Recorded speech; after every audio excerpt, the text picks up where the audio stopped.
Hey there, friends. How's it going?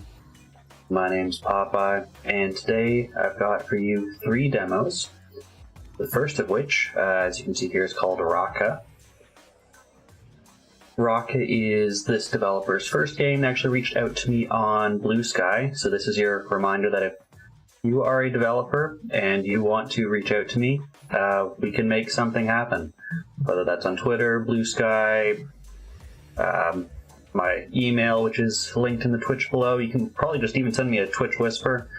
I will get all of these messages on my phone, so even if I'm not super active on like Twitter and Blue Sky, I will get the messages and respond as soon as I can. Hello, Samuses. How are you doing today? But yes, this is the developer's first game. We're not sponsored in any way. They just reached out to me letting me know that they saw that I played a lot of visual novels and that they were currently working on a visual novel game. All of today's games, including this one, can be found on Steam. This one currently has no price and no exact release date. However, they do say 2025 is their goal.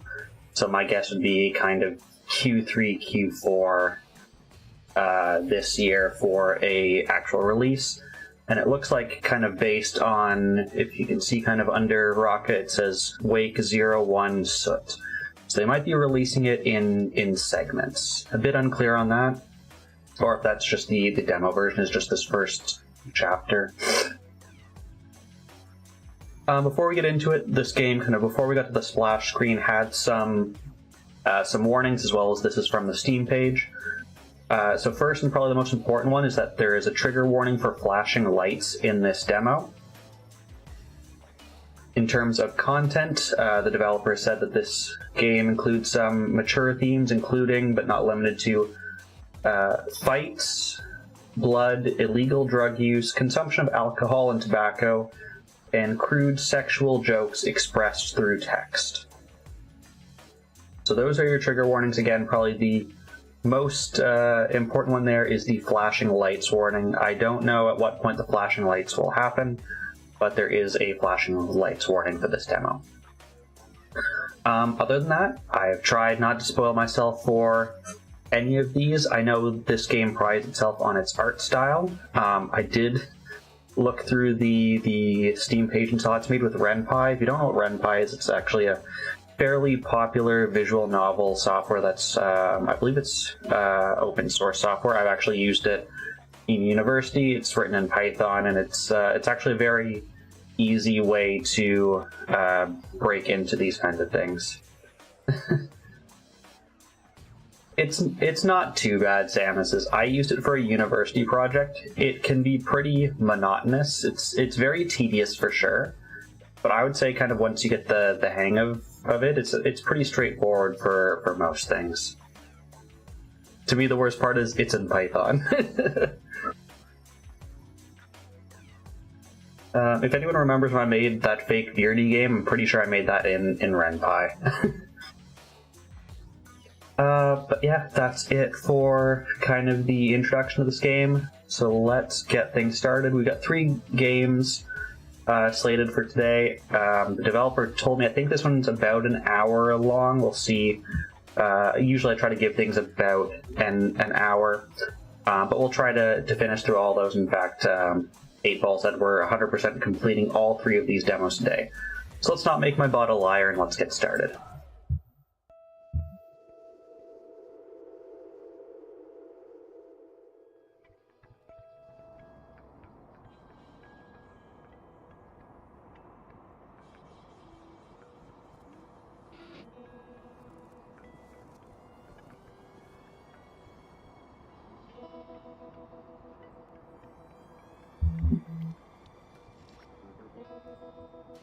And while I do have a beer, I do have water for hydrates.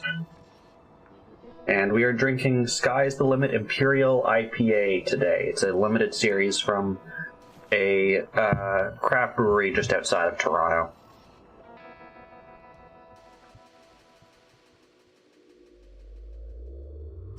Okay, is that all a dream? Okay. Kind of a, looked like wintry dream with some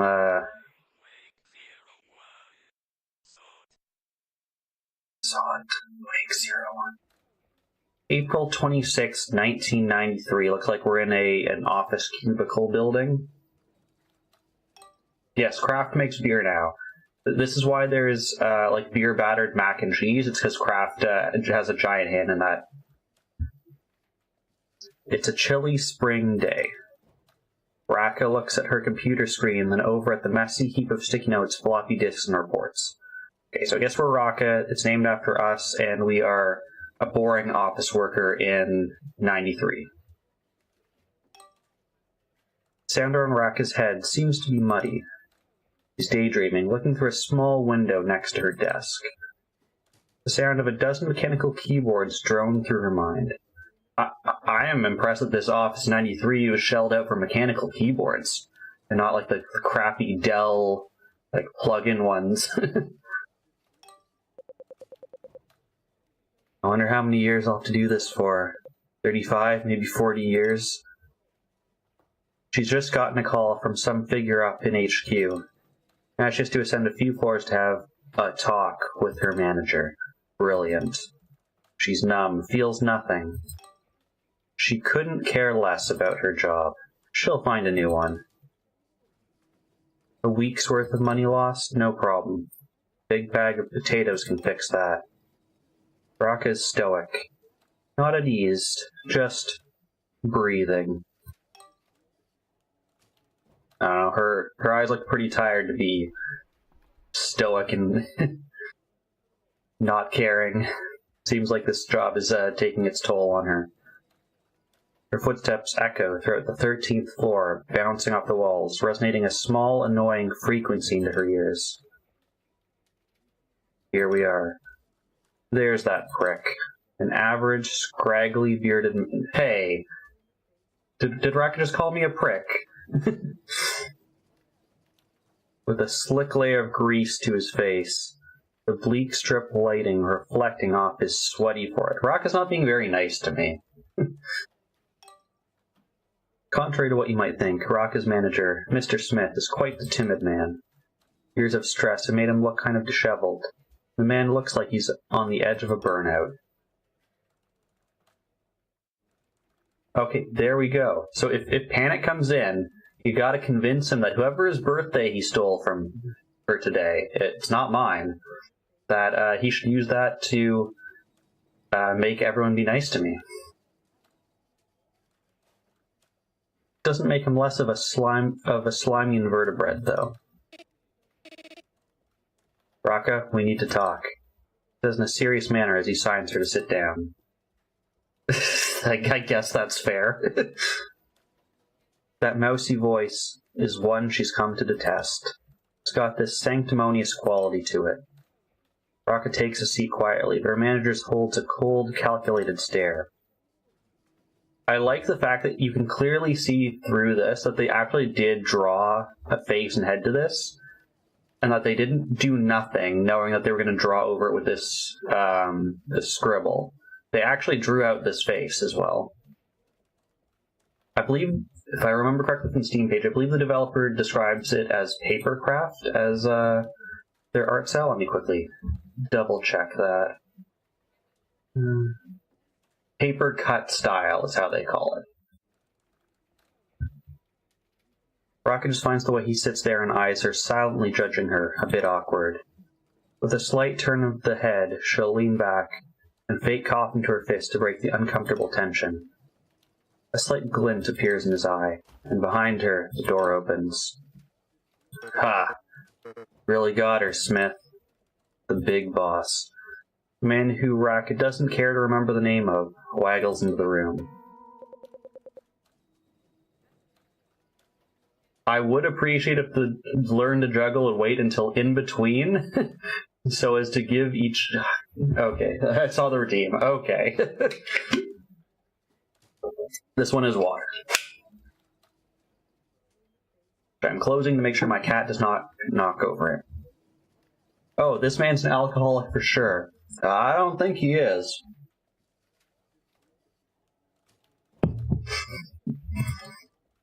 His skin's bright red, and Rakka could imagine what the clogged artery in his forehead feels like.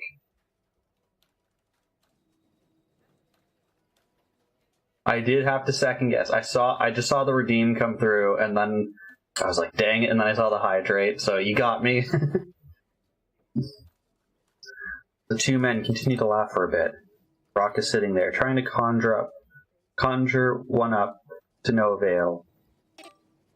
Relax, Rakka. We want to congratulate you. For what? On your promotion, miss. The boss grins. You're promoting me? Yes. A little birdie told me you were looking for more working hours. And boy, do we have the function for you. This sounds like more work for no extra pay, just extra responsibilities. What have you got in mind? Oh, this is a great face. Better pay could shorten my sucky office lifestyle, maybe saving me 2 years of my life from this muck. Mildly interesting. Assistant manager to our communications officer. Her boss boasts like he's holding out some grand offering. Nope, he's an asshole. There's no way I'm doing that. But it doesn't seem like much of a choice. To congratulate you with your amazing performance and promotion, here's an early, extra Easter gift from our department for you. Because you'll be having some days off, we thought we'd give it in advance. A pink gift box is handed over. Probably ordered from some faraway country. Oh, I went too fast. How do I... There. Ridding it of shitty food and alcohol by putting a pink glittery bow on it. Geez, guys, thanks. As usual, we let our promotees go home early. Thank fucking God. Oh, I'm so grateful. I'll take this home immediately. I'll just finish up my last report. Cheers. Rakka retches. With no intention to do that, she slithers out of the office, glittery box in arms. Will catch the attention of her soulless colleagues for sure, so she'd have to be quick and smart about this. Descending to her floor, which looks like it's winter at like 3 a.m., she calculates the best route to ghost through her office hall to move past everyone unseen. Doors open. Rakka slips the box into her clothing rack and quickly stalks towards her desk. Makes accidental eye contact with her neighboring office worker. Bill, that mongrel attention leech. Go home sick? Improv. Yeah, I think I've caught some nasty bug. Really. Bill smiles pitifully, thinking Rakka wouldn't see him push his mechanical chair a few inches away from her. She saw. I think we just cough on him. I think that's the best way to go. She coughs. He looks at Rakka with a disgusted expression on his face. Oh, sorry. I've really got to go. Bye. She rushes off with her bag and jacket and grabs the box along with her in the grand escape. She has a shitty time traveling home throughout the city with the hideous box. The specks of glitter made its way into her eye while on the move. She has no hands free to clean the tears from her irritated eye while on the tube. Okay, so we're in London. Home. The weathered front door stands loyally in front of her. Sounds like no one's here. Great. Finally, some peace and quiet.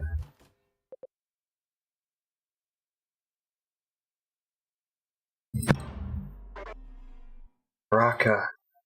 The shit's scared out of her. Let's do groceries. Bjorn. He's a sweetheart, patient, laid-back attitude, optimistic. Perhaps a bit too much. And I couldn't read the rest because it went too fast. Is that something I can see? No, it's not. God's sake.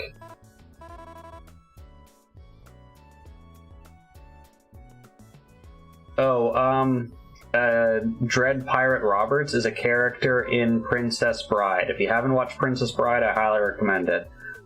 But the gist of the joke is that there's this pirate who has apparently lived for hundreds of years, and that's not the case. Just every time they're, get too old, they pass it down to to someone else who takes over the name. So there's just always a Dread Pirate Roberts.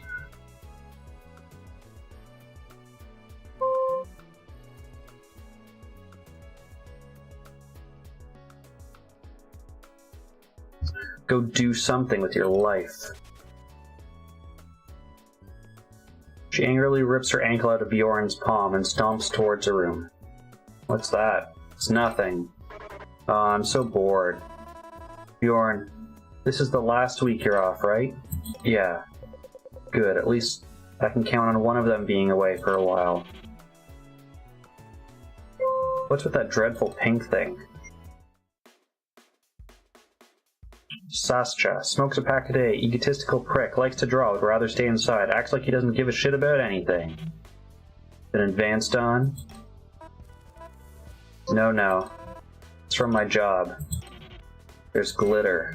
I know. Open it. There'll be no rest. You want me to unbox? How's Celeste going? I definitely did not beat all that Celeste has to offer.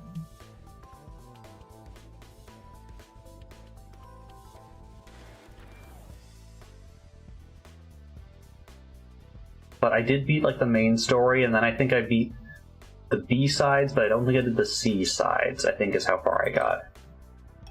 Yes. Door at the end of the corridor opens. I thought no one was home. It seems like everyone is home. Kev, of course. He's puffy-eyed again with that straggly beard surrounding his mustache. The reason's clear. Girl trouble. What's this commotion? Can't you say I'm busy pitying myself? Kev, desperate flirt, dramatic as hell, very messy, fucking loves attention, unapologetically nosy. We're talking in the living room or something. Rakka's gonna unbox this. What's that? Secret lover gift? No, it's from my job. It's awful. I want to see too. Kitchen table's the stage for this most exciting demonstration. Sascha's making dinner. I hope I'm pronouncing that name right. You guys must be awfully bored to be interested in my stupid Easter care box. Gosh, I'm so excited. She rolls her eyes, turning back to the box. Kevin and Bjorn are dead focused. Never seen them like this. Goes to tip the box out all at once, but Kev pipes up. No, you'll spoil the suspense. Rakka snorts, meticulously untying the bow, dragging it out painfully slow.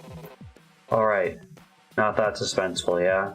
He makes the One Punch Man face. Click to open the box. Drag items and click on them to progress.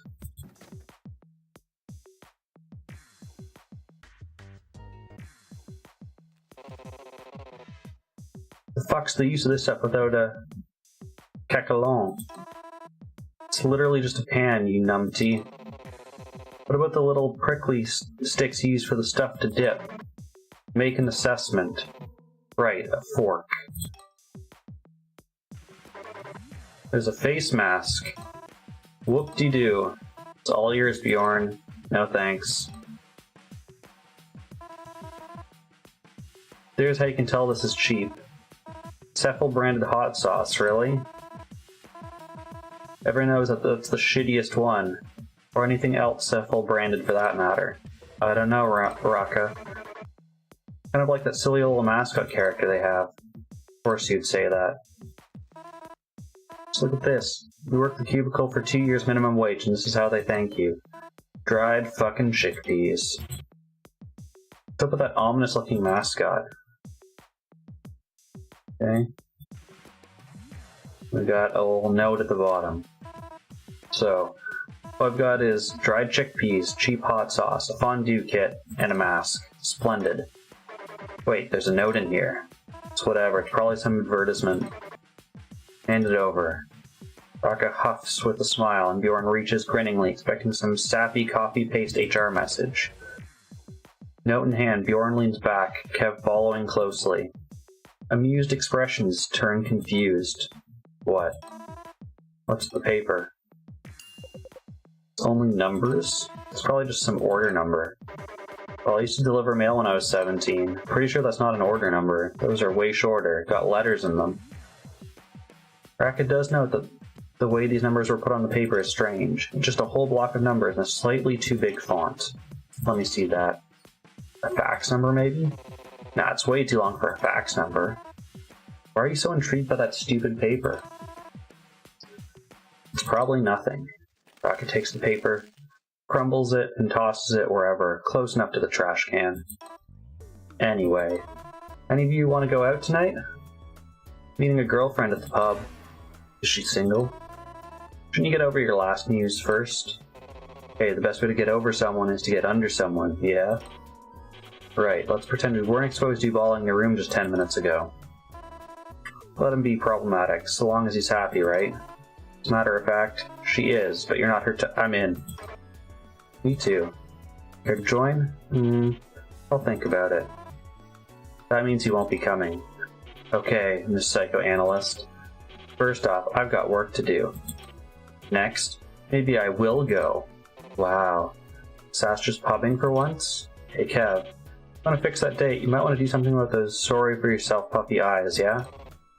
Joke's on you, Sastra. Girls love emotional, mysterious men like me.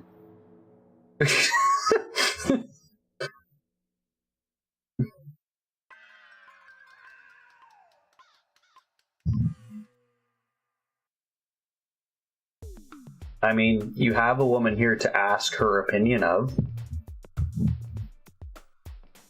Although, I guess we don't know if Rakka's straight or bi or what. You are now free to explore the house. Feel free to look around everyone's rooms in the hallway. When you're done, click the left arrow to go to the pub. Rakka's old sanctuary, but really a spot for all of them to hang. Perfect place to end warm, boozy nights. Part of Rakka's morning ritual too. She sits there before work, soaking up a bit of sun. She gears up for another day at that dead-end job of hers. Good place to catch your breath before diving back into the grind. A note signed by Rakka. To the one who took my pudding, fuck you. Bjorn still feels super guilty about it. Sastra's smoking habits leaves its mark everywhere in the house. There's an ashtray for any occasion, any place.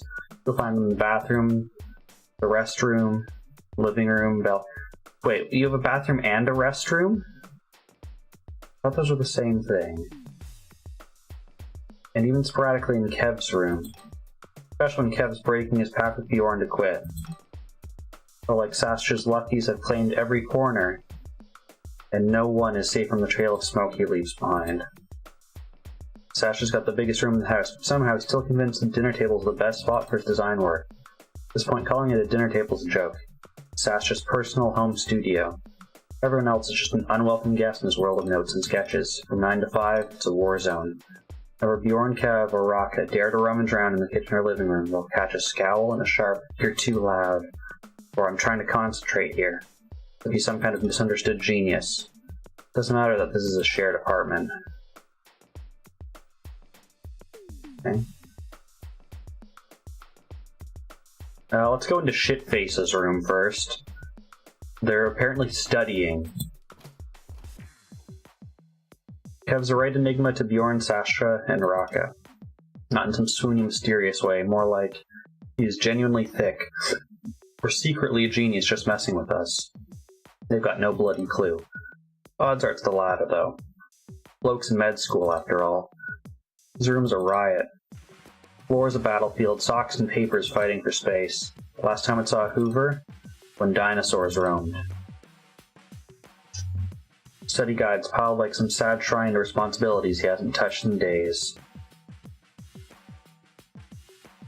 Kev's got these for keeping tabs on the neighbors like some proper voyeur. Bit dodgy, yeah. He'd be lying if he said Bjorn, Kev, and Sasha didn't get a kick out of the latest gossip. Even if Sasha is adamant about Kev being demented for doing it. Alright. We got med school guy who doesn't seem like he's studying too hard. Bjorn, all warm smiles and easy vibes, always game to chill with his best mate, Rakka. His room practically an open invite, ready for whoever wanders in. Probably the nicest person you'll meet. Always strumming away, but it's the same bloody tune every time. Must be something by Cremation Croatian, knowing him.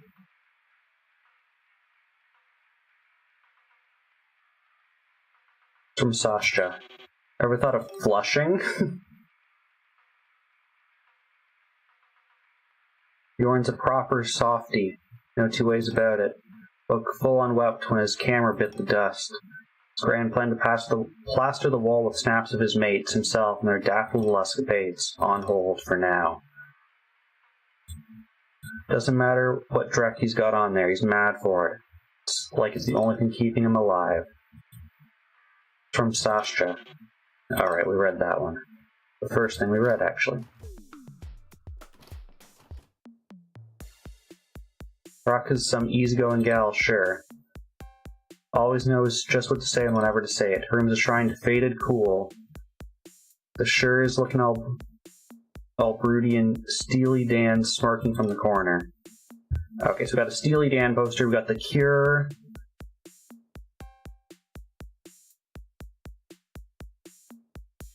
What's happening? Something in America. I'm not familiar with that one. I like the reflection though, that's nice. And they did the reflection nice and proper, actually. Bed's a mess of blankets, like she's too busy for neatness, too distracted by her own thoughts. It feels a little empty, maybe? Christmas gift. Never quite touched, never really needed, but damn, it looks good on the shelf. Doc has always been bloody obsessive about that dresser. Says no one's to open it ever. No one knows why. Kev assures nothing out of the usual, but you know, you can't help but wonder. The boys, neat. I don't know who the boys are, but apparently they are neat.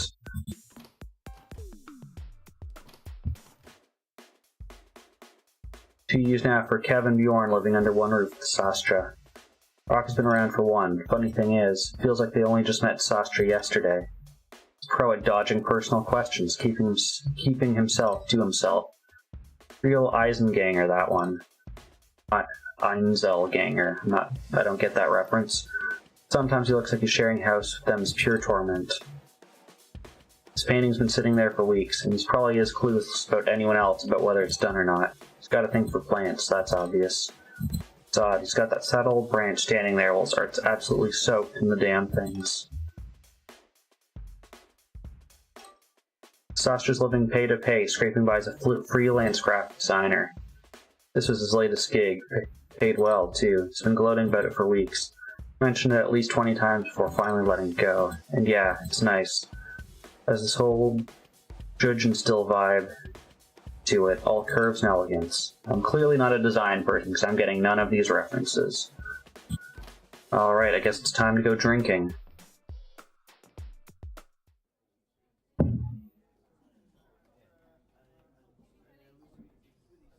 Hours pass. Alcohol's being consumed as per usual. Generally normal amounts for a bunch of low-lifers. Kev just took off with my girlfriend, and she didn't say nothing to me. Wait, just wait.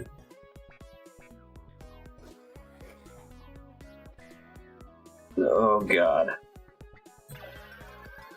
It's alright, bud. Every time I pub, I regret it. It's okay. We all do. Rakka reassures Bjorn as they approach their block. Look at that fancy car. Do you reckon the neighbors won the lottery? Maybe.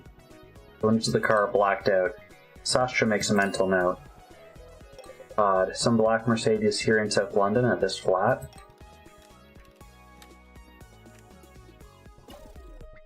The three practically roll into the house, Bjorn quickly disappearing into the restroom, which is different from the bathroom. Maybe they have that one where the bathroom is literally just for bathing and doesn't have a toilet, and the restroom is the toilet. Maybe that's what they have. I do think that is an old, like, British building thing. They'll be occupied for a while, sorry guys. Rakka takes a seat at the kitchen table after opening the balcony door, while Sastra drinks water straight from the faucet. Crazy eights? She asks, reaching for her deck of cards. Sastra sits down in a huff. Fuck. Only one game? Just one? Bet. How's your old man doing, Bjorn? It's good. Done better. You know the drill. They call someone to fix the roof, finally? Or, they did call someone to fix the roof. Rakka hums in response, laying down a few 7s, then an 8, then a king, leaving only 2 cards left. Jordan lays his head in his hands, eyeing the discarded gift box in the corner of the room. Why'd you even get that box from work? It's not Easter yet, right? I'm being promoted. Wait, that's good, right? Sasha's too focused on winning this game. The odds are against him. It's 5 cards against Rakka's 2 cards. Just hate my job, detest it, and my colleagues are soulless. Oh, well, they'll give you a raise, I hope. Dunno, but they better. Rakka lays a few more cards down, but at least I got paid time off for a while, 2 weeks, so I'll be good for now. Sasha plays a 7 and 4, but Rakka finishes playing a king and a 6, winning the game. I don't know how this version of Crazy 8's going. This is not how I remember playing Crazy 8s. Fuck, cheater. Sorry, man, that'll be all. Wait, rematch, please? Nope, just 1 game. You said it yourself. Hey, Bjorn, how about you play against me, yeah? Good night, dudes. Good night. Good night. Laying down, the room tumbles and turns around her. She feels sick to her stomach. The usual. It takes some time, but she manages to drift off fairly easily.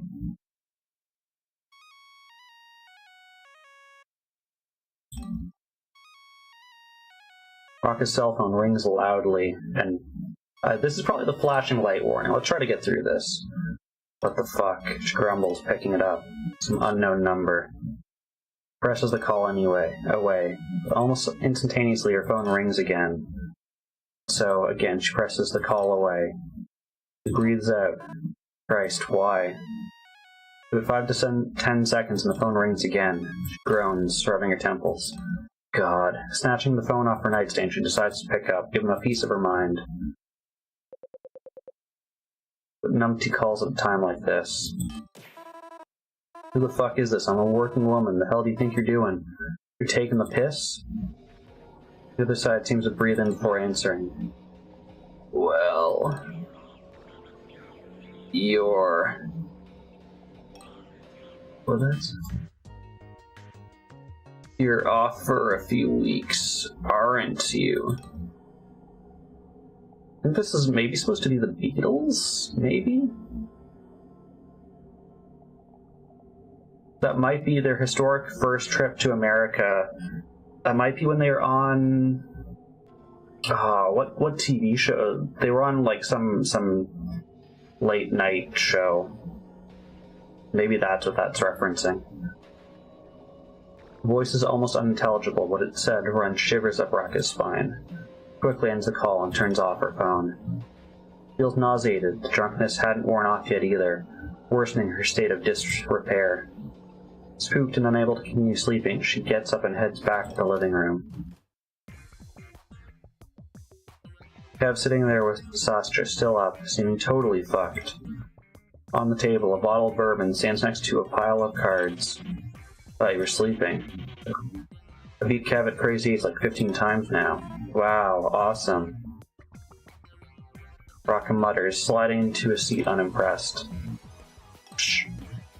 Sasha grumbles. Rakka leans in, elbows on the table, desperately trying to keep her mind off the phone call. What have you got up to with my girlfriend, Kev? She suddenly vanished. Kev avoids eye contact with Rakka, a lopsided grin thrown at nothing in particular. Nothing much, just walked her home. He responds triumphantly. Wow, that's uncharacteristic coming from you. No snogging? You look awful, Kev shoots back.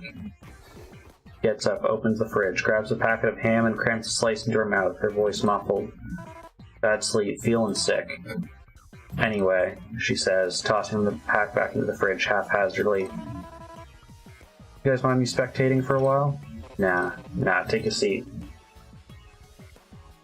Sastra nods. Kev and Sastra play for a bit. Slapping of cards reverberates within Rakka's skull. The distraction's futile. She can't keep whatever just happened to herself. Rakka breathes in deeply before speaking up. Actually, I do have something to share with you guys, because I'm feeling a bit spooked. Huh? Spill the beans. Kev says, leaning in, the two of them eyeing her closely. I just got a call from some unknown number. He picked up. Kev's eyebrows shoot up. It kept ringing every time I hung up, right? So I was like, fuck this, I'm not getting hounded by some prankster at 5 a.m. I picked it up and went off how I'm a working woman, blah blah. They nod along, getting near the floor. Guys, I didn't recognize the voice at all, and it freaked me the fuck out. The voice said, "You're off for a while, aren't you?" I swear to God, I didn't know who it was. What? You sure this wasn't just a sick joke? Absolutely. I hate my colleagues, I never hang out with them.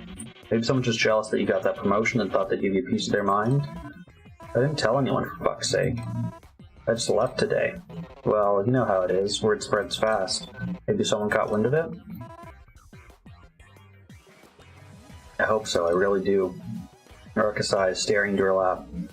The weight of it all pressing down. Don't worry about it, yeah? You're living with 3 blokes. Got a stalker, this is the safest place to be. Kev says, all cocky-like. But the 3 blokes I'm living with are you lot. Wow, thanks for that. Kev and Sasha chime in, deadpan.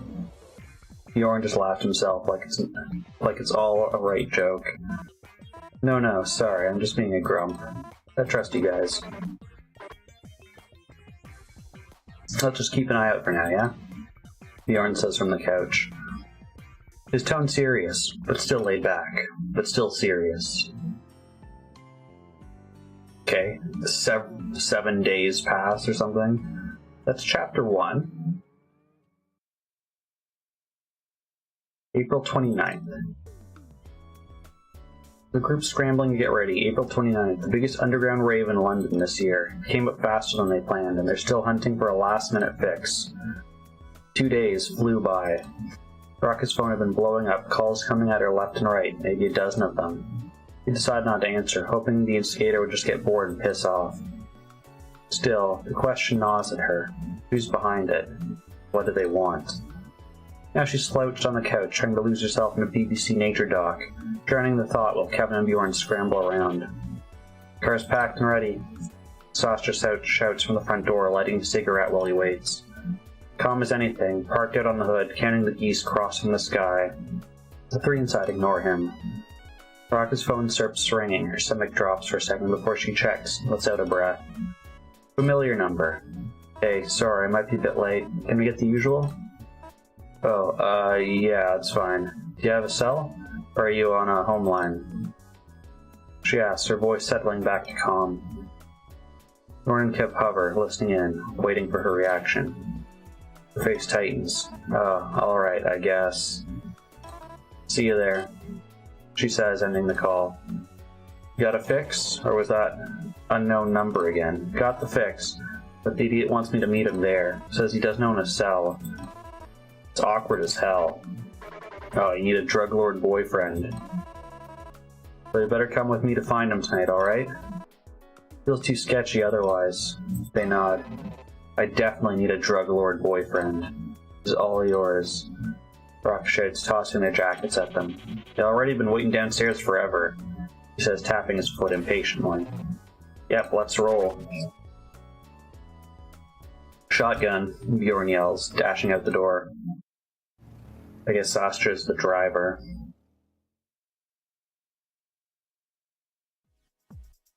Sun's going down slow.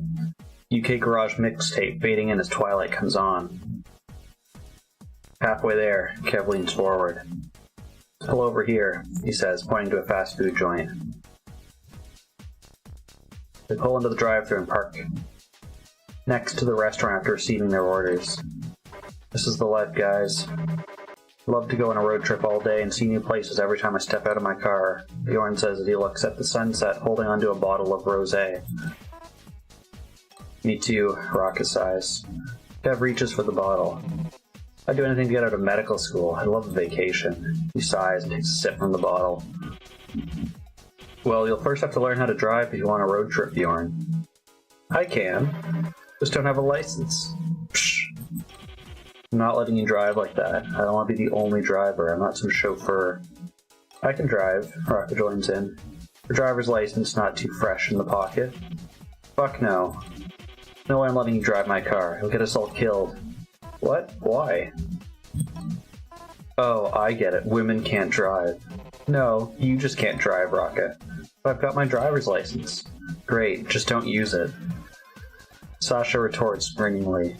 Kev and Bjorn laugh. You guys always gang up on me. She pouts, folding her arms. I don't know if anyone else feels the same way. I almost feel like this art style feels like, oh crap, what's it called? Scott Pilgrim, at times. I don't know if that was a reference, since everything here seems to be very UK focused, so I'm pretty sure the developer is British, and Scott Pilgrim is a Canadian thing.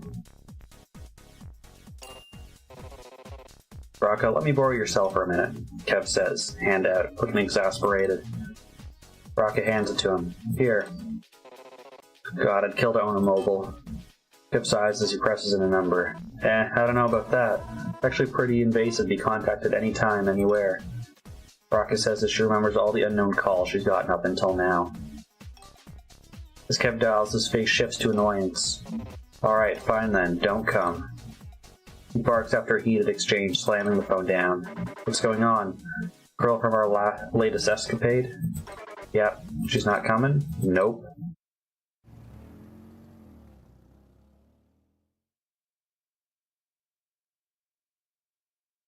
After about a 30-minute drive, they arrive at the disclosed location.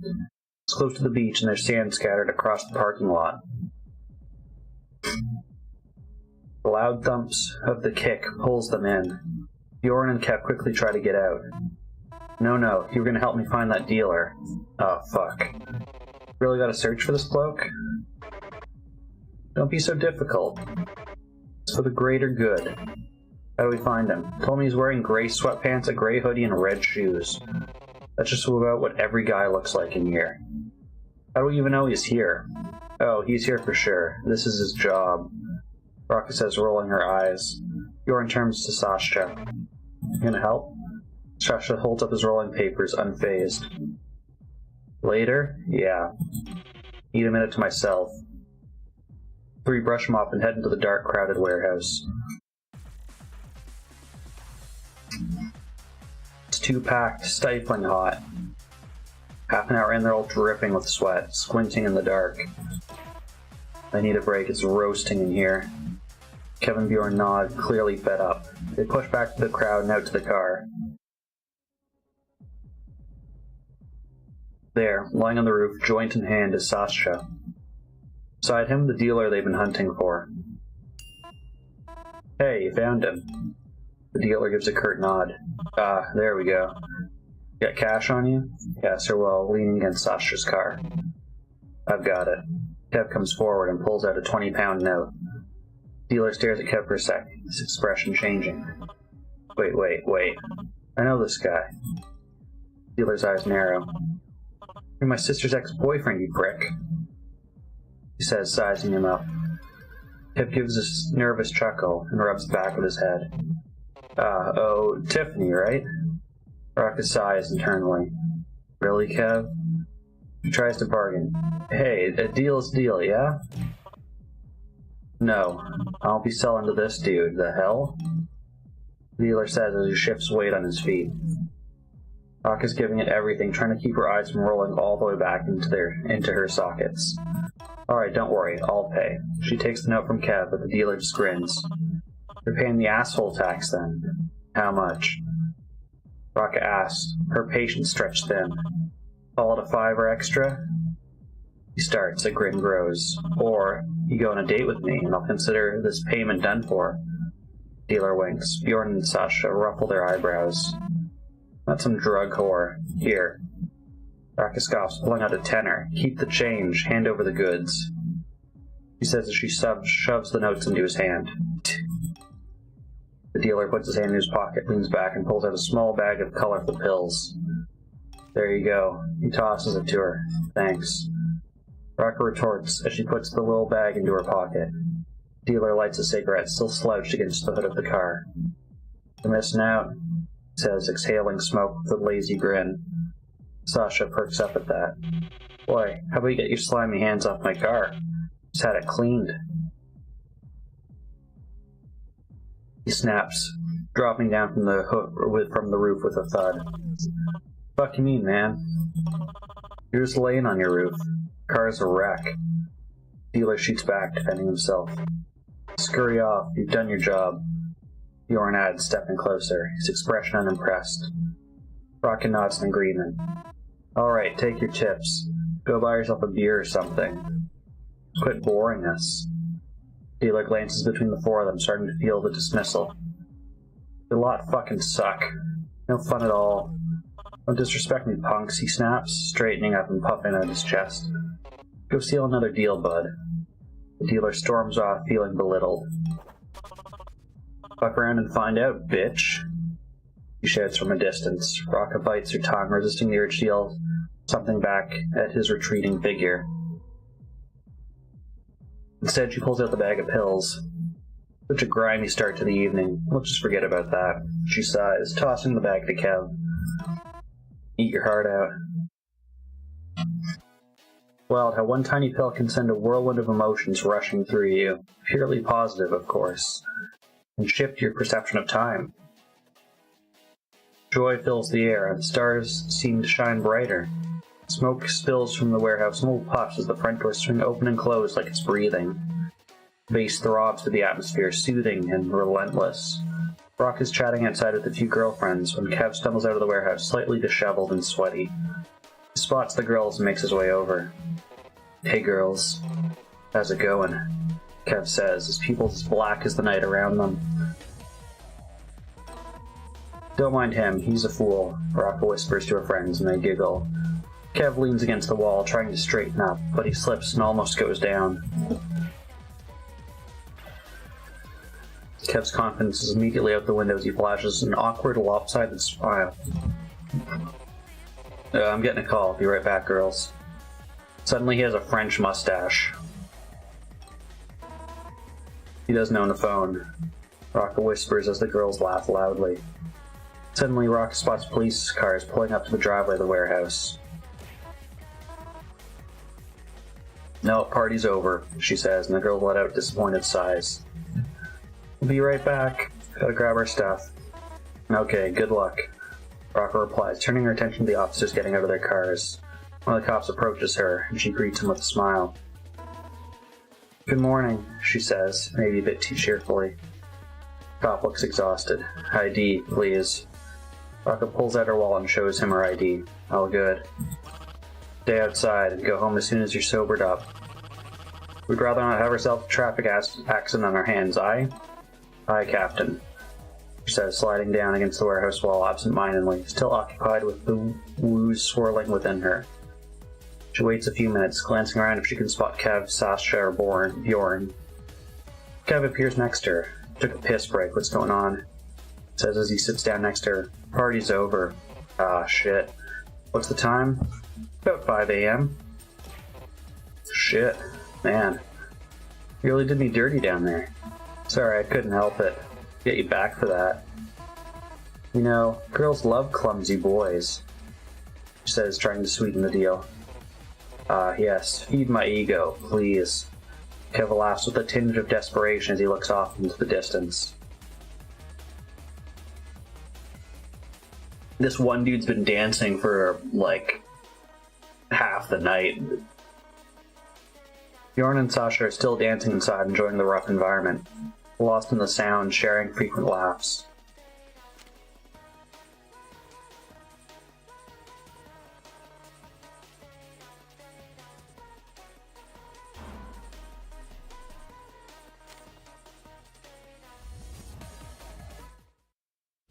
And the fight's breaking out. Yeah. Just as the cops arrive, too. Would have done that to your shiny clean car, but guess that would have been worse, asshole. Get the fuck out of here. Sasha raises his head to face him with grinding teeth, but Bjorn quickly tries to defuse the situation. Get out of here, yeah? Guy's clearly coked up. Sasha stands up straight as he eyes the dealer. He does seem tense.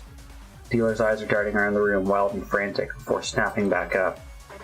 We mean no harm, alright? I mean harm, Sasha says, another drop of blood hitting the floor. Better use her tip. Buy yourself some ice after I'm done with. His threat gets cut off as the music abruptly stops, replaced by whispers and scattered yelling as yells of protest.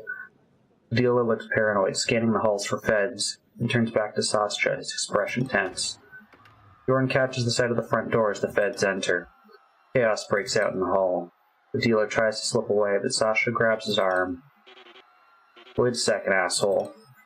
Bjorn notices an opportunity and whispers to Sascha. Just go with what I'm doing next. Wait, what are you? Bjorn pushes Sascha to the ground as Sascha's hold is still tight on the dealer's arm.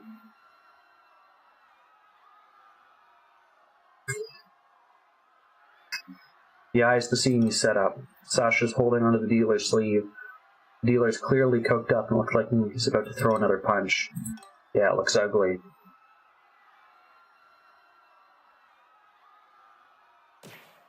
Stop it! Stop hitting him!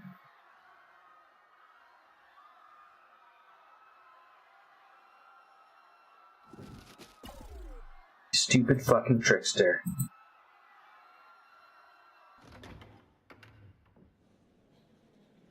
Meanwhile, Kev and Rakka are still talking outside. He glances around the parking lot, then to the entrance.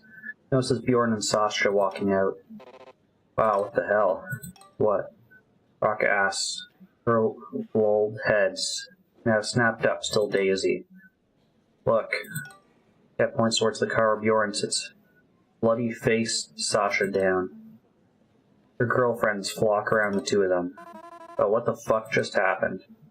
Rakka and Kev approach them as they watch Bjorn talk to the girl, standing there with bottles of water and pieces of cloth. Sascha's mouth is sealed shut. He looks flustered and pissed off. Sascha feels like if he'd clench his teeth any harder, they'd break. One of Rakka's girlfriends tries to hold a cloth up to his face. He turns away, but despite this, she tries again. Sascha's not having this. Get the fuck off of me. Go feel sorry for someone else. Jesus Christ. The girl Bjorn was talking to quickly becomes quiet as the other girl tosses the cloth at Sascha. Just trying to help, asshole, she says. She turns to walk off, her nose in the air. Rakka quickly follows her girlfriends. Wait, I'm sorry about that. What happened? Ask that prick. I'll see you later, she says as she dismisses Rakka. Rakka stands there grumbling, reeling from the situation as she looks at them walking off. The spring breeze blowing past her face. She turns on her heel and strides towards the car. Bjorn and Sascha are silent while Kev tries to hear them out. What the hell, man? Talk to me. Rakka's pissed. These guys are always getting her into trouble. Climbs onto the car roof, ignoring the conversation, looking at the night sky for a while, trying to keep her mind off this moment. While Sascha's starting to gather himself again, nose dry, he notices a cop approaching. He silently curses under his breath, averting his eyes. Here to explain what just happened? The cop asks him demandingly. Rakka's now tuned into the conversation, folding next to her. Kev takes a few steps back, casually turning his back to the policeman. Pussy. No, and I won't be pressing charges. Sascha states bluntly, glancing at something in the distance, avoiding the cop's eye contact. The cop folds his arms tightly. Well, you're gonna have to explain anyway. Sir, my friend's clearly very much in shock. Oh, it's just gone down. Just look at him. Bjorn says, trying to keep up his narrative. Sascha shoots a glare at him, but quickly follows the act. I'm sorry, sir. Can you repeat the question? Sascha acts with a feigned, dazed tone. Wiping his nose with his sleeve, small little blots of blood still hang onto his nose and sporadically dripping down. God help you guys. Cop sighs. I've noted down your plate number, so you'll be hearing from us. Got a lot to figure out here. ID, please. Sascha tenses up, cursing silently as he rummages through his pockets, frustratedly, flashing the cop his driver's license with a scowl. You better get sober before you go home. The cop warns as he backs off, turning to walk back into the warehouse. As soon as Sascha figures they're alone, he turns to Bjorn, aggravated. You. Why the fuck did you do that? This is going to pull me into a bloody case. I'm sorry, I just thought the punch was uncalled for. Well, should have let me punch him back, Sascha yells, flashing his arms around angrily. Bjorn's eyes immediately avert to the ground. Now this guy's getting arrested. They'll find his drugs. You think that was the big guy? He isn't. He's just a fucking puppet. He gets in trouble. Big guy gets in trouble. So, Bjorn, what's next? Sasha asks, with an angered and slightly mocking tone. Big guys come after you? Exactly. You're an idiot. Bjorn looks at the ground, hurt, but understanding his point. Okay, that's enough, Sasha. You always make the worst of the situation. Given the state of this dude, he might have been trying to get rid of his own shitty investment. Could have easily been on his own. Bjorn just tried to protect you. You're such a prick. It's got you so worked up. You're a fucking graphic designer, not some tough guy. Brock is right, you know. You would have fought that dude, you would have been arrested too. Sure, I'm the devil. Sasha scoffs in resignation. No one is. Now, let's get sober. Go for a walk, yeah? Sea's very close. A huff of fresh air would do us all some good, Rakka says, putting a hand on Bjorn's shoulder with a reassuring nod. Nope, I'm going home. Sasha protests. No, you're not. You're high as a kite, man. Kev says he quickly walks to the driver's side of Sasha's car with his arms folded. Sasha stares daggers at Kev, mumbling under his breath before he turns to walk off. Going the wrong way, Rock yells after him as she takes the lead. No comment. Sasha continues walking. Alright, suit yourself, she adds, shrugging towards Kev and Bjorn. The sight of seawater slowly moving back and forth was something they didn't ask for, but desperately needed. Three sit there, riding out their highs in peace. The sun started to come up and the skies cleared, giving everything a nice golden glow. Rakka reaches her hand towards the ground, grabs hold of some pebbles beneath her. You know, I'd give anything to get out of here, Rakka says, tossing one into the sea. Back to this topic again? Well, my break's only just started. I'm already dreading it, coming back. With everything going on, I just feel a bit trapped. That's why I quit school, Bjorn says triumphantly, smiling. I wish I had the balls, Kevin sighs. Sometimes I kind of regret quitting. I mean, I don't really feel like I'm destined to do anything, but at least I know I'm not meant to be a computer major or an aspiring artist. Honestly, I don't mind being a grocer for a while. I feel you. I finished high school and then just kept taking leap year after leap year. I have no idea what I want to do with my life. I'll just be stuck in customer service forever, I guess. As long as there's a payroll, it's fine, she sighs.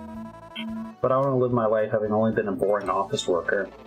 I'm going to become a doctor because my parents want me to. To be honest, I'm failing this year so hard. I reckon they're probably going to expel me soon. Just feel as if my studies have already taken my best years. The three sigh in unison. At the waterline in the distance, they notice Sasha looking for them. They yell out to him, watching him try to act like he didn't notice them. He turns his head towards the sea. A few seconds later, he gives up the act, shoulders slouching as he sees them grinning and keeping watch. He huffs and heads towards them. Sorry. Tries to yell through the sea breeze. What? They yell back. The waves are drowning them out. Deaf idiots. Sasha awkwardly speedwalks until he's close enough to be heard. Sorry if I acted like a prick, especially to you, Bjorn. I know you tried to help. He says as the morning sun beams on his face. Real good, man. Bjorn perks up, jumps up and hugs Sasha. Sasha tenses up but eventually pats Bjorn's back. Alright, buddy. I'm glad. We really should plan something like a vacation sometime. Wish we could have shared this idea sooner. I'm almost off my break.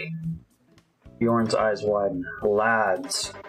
Just remembered what I wanted to tell you, he yells. What? Well, Bjorn's statement is quickly cut up by Rakka's ringing phone. She rummages and almost physically recoils at the familiar sight of the unknown number. Ugh, it's the unknown caller again. You pick up and tell them to piss off. No, I'll just wait until they give up and the ringing stops. Just cut to the chase. Well, Sasha, we all know what cutting to the chase gets us. Sasha scoffs, strips the cell phone from her hand and picks up. Yes, hello? He sneers, but his foot on the phone quickly turns his annoyed expression into a shocked one. He hangs up quickly. What's going on? He says he knows our address, Sasha says, face paled. Rakka's heart jumps into her throat. Aw, shit. Shite. Oh god, what the fuck? What the hell? She panics. What do we do? I don't know, but what do I know? What I do know is that I want breakfast right now, and we should sober up first. Let's figure it out there. So what? They know our address. You're not there. So if they want anything from you, they're out of luck, Bjorn says, shrugging lazily. Yeah, I could really go for some grub as well. Rakka slowly breathes in and out, yet Vinny sticks to her like static in the air before a storm. Okay, I hope so. Yeah, guys, let's just go eat. Breakfast will fix everything, Sasha says sarcastically. Bjorn ignores his sarcasm while nudging him. Glad you agree, Sash. Great minds think alike. This group starts to move back to the pier. Bjorn stops in his tracks. Right. Wait, before we go find a place to eat, I'll tell you about something I figured, so hear me out. I'll spit it out already. I nearly thought it was all trash, Rakka. That code from your gift package really intrigued me, so I decided to give it a look. Rakka nods. Bjorn pulls the note from his inner pocket. Well, push came to shove and voila, this code leads to this. Okay, we're at the very southeast of France. I say, if we ever go on a road trip, let's check this spot out. Rakka quickly brightens up. Wow, how'd you do that? Take a long time to figure out? It did, to be honest. I stayed up a few nights decoding it. It was just so intriguing. Well, maybe coding might still be your calling. It seems you got some use out of that study at least. How sure are you about this? Absolutely positive. My only doubt is, this was quite the code to crack. I really had to dig to get this location out of that string of numbers. Whoever wrote this code really didn't want anyone to go there, I reckon. Oh? I really want to see this place. Sounds like bloody treasure to me. Ooh, it'd be so cool to go for a treasure hunt, though. Okay, so let's go on the road trip as soon as we were all off again. I really don't want to. And Sasha's gonna drive us. No, you're not, big man. But you know what? To make up for only being able to drive, we'll pay for the gas. I don't know, guys. Seems fair to me. Please, make a pact. So cool to go on an adventure. Paying for gas? Well, nice. Like, I think the most I've done in a day is about 10 hours of driving. It just sucks the soul out of you, man. I don't even want to know how long it would take to drive from London through the Channel to the south of France. Like, that's got to be at least a few days. Maybe you could do it in two if you're like really like doing 12-hour days, but if they just have the one driver, like that's so hard on you. How about we first see when or if this is even possible? We'll make it work. Yeah, Bjorn worked so hard on cracking this code, just be honest, yeah? Don't you think this is interesting? Sasha's eyes are off somewhere in the distance, but there's the slightest hint of a nod. So let's make the pact. Rakka says she puts her pinky out. Let's make this location the goal and have fun on the way there. If we go there. No if, Sasha. Only whens. Sasha sighs as he looks at the three of his friends waiting for him to join in.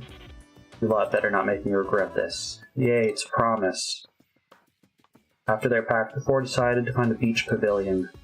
They don't really seem to care what they look like walking in, but it might be quite disheveled just from the way the owner looks at them. Four youngins, 8 o'clock in the morning, ordering a big portion of chips to share.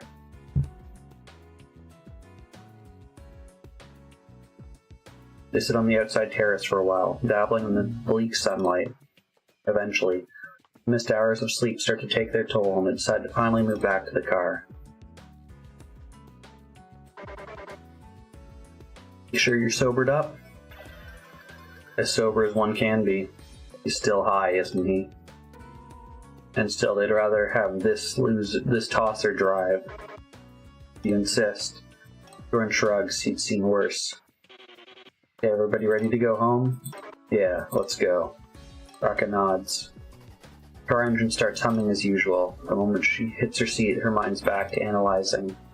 The thoughts recurring. What was that last call? What were they doing with their address? Would their home be safe?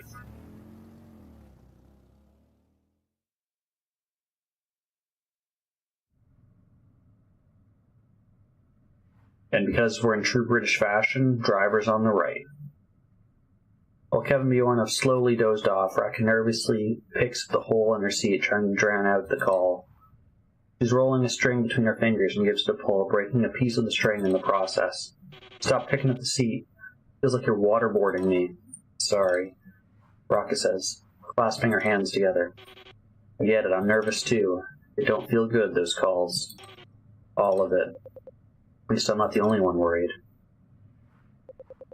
If Kevin Bjorn hadn't been in such fugue states, they would have been scared shitless by that call, I reckon. It was probably a relief they're numbed down for the moment. This morning would have probably been sheer panic if they'd been clear of mind. Sasha just tries to keep his mind on the road. He doesn't want to confirm his worry or speak into existence by putting too much emphasis on it. It's dead quiet now. That call's been looping in Rakka's head, drowning on with some background noise she can't switch off. Been sitting up straight, coiled, ready to bolt the second they pull up. Her gut twisting more with each passing mile. 4 minutes till we're back, she tells herself, spotting familiar landmarks out the window. That feeling had started as a bit of nausea, it's now a full-blown stomachache. Sleep deprivation's not helping either. She tries zoning out, focusing on the scenery flying past and the steady hum of the engine.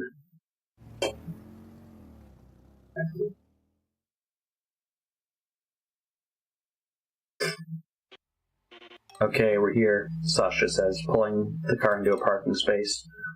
Rakka finds herself hesitant to get out of her seat. She feels frozen. Nudges Kevin until he wakes up. He sits up groggily and scrunches his face. We're home, let's go.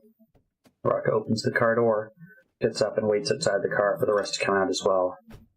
Sasha, out, already ducks to talk into the car. Guys, hurry up a bit, yeah? He says, his shoulders tense. Rakka's sure that Sasha, Bjorn, and Kev feel the same nervous energies swirl in the air between them as they stand in front of the landing staircase, as if they're silently fighting for who's going to go grab their set of keys to open the door. Rakka volunteers, feeling responsible for this whole phone call shit show. Her heart pounds in her throat while she turns the key. You guys are all dicks if you're making her go and do this. Like really. A first relief that could be their door isn't in shambles. That might just be wishful thinking. Split second she opens the door, her stomach drops, and the air is pushed out of her lungs. The corridor's in pieces, jackets, hats, and clothes scattered everywhere. She pulls the door shut again, feeling as if she might throw up. Rakka, what's going on? Rakka turns away from the door, facing the three, trying not to bawl her eyes out. Bjorn quickly catches on. Oh, he rubs his face, looking down anxiously. They weren't playing about the address, were they? Bjorn grabs onto the house key. I'll do it. Rakka steps aside for him as he turns the key and makes his entrance. The rest follow suit. The sight's one of despair. At this point, if you can tell, just from this, don't enter, because you don't know if they're still in there. You just stay outside and call the police. Maybe you go to like a nearby coffee shop or something, and you call the police. You don't go inside. The house is totally torn apart, though nothing seems to be missing or broken. Very odd. Brock is freaking out, guilt and fear mingling in her gut. Oh my god, this is all my fault.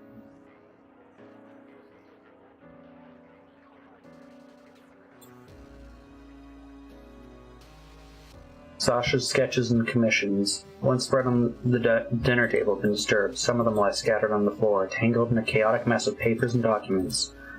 A glass of paintbrush water is tipped over, its contents spilling under the table, soaking some of his now ruined work.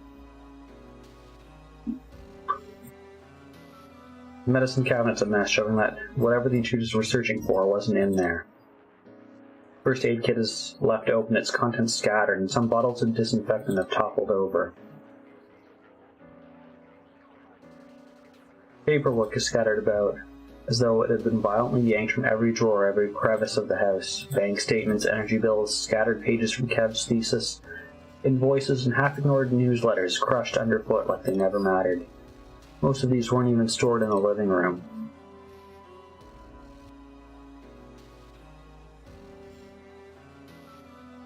VHS tapes are strewn across the floor, once carefully tucked beneath the TV stand ready to be returned to the rental store.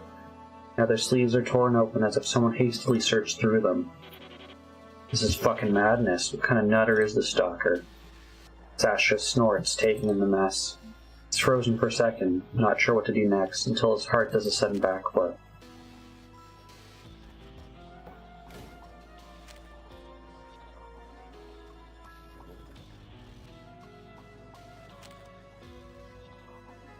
Lets out a shaky breath, relief for now.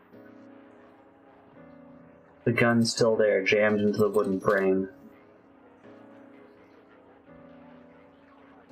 He shoves the gun into his waistband, making sure it's hidden. One of those dodgy callers comes back, he'll be ready. Thing feels sickening, but still. Comes to it, he's got it. Last resort. It's weird though, the more they look, the less it adds up. The place is wrecked, but nothing's missing. Like they were hunting for something specific. That be it? Sasha rushes back to the living room. I wonder if they were looking for that note, that code.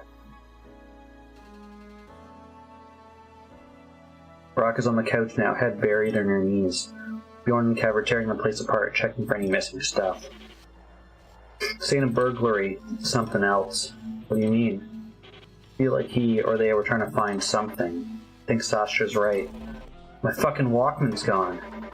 I lost that like 2 weeks ago, Kev. Don't understand the calls, and now this? What does he want from me? Rakka sniffs. I wonder if this is even him. Maybe it is a they. Kev continues to scour the room for any signs of perpetrators. Crawling out of my skin. I can't deal with this. I don't even want to check my own room. Be okay, surely. Should call the cops. Let's wait with that. I found something. He's holding a note, and it reads it aloud. Give up the code, and I'll make sure we can all forget about this. Don't involve the cops. They won't come.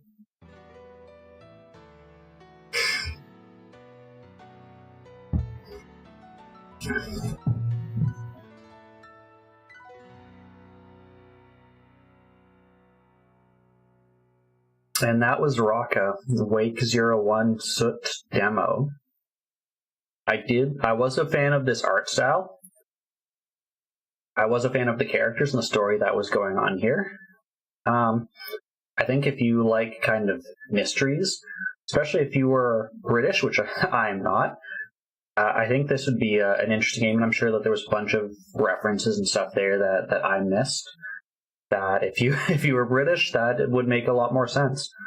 But yeah, considering this is the developer's first game, I think they have a solid art style. I think they've really built out each of these characters, and they had good, funny moments. They each have their own personalities. They each had their own good and bad in this. And yeah, I think this is a great demo, and I'm looking forward to seeing kind of where this goes.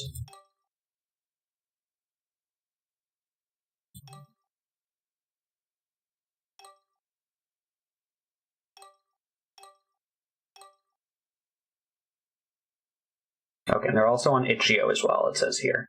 So both Steam and itch.io.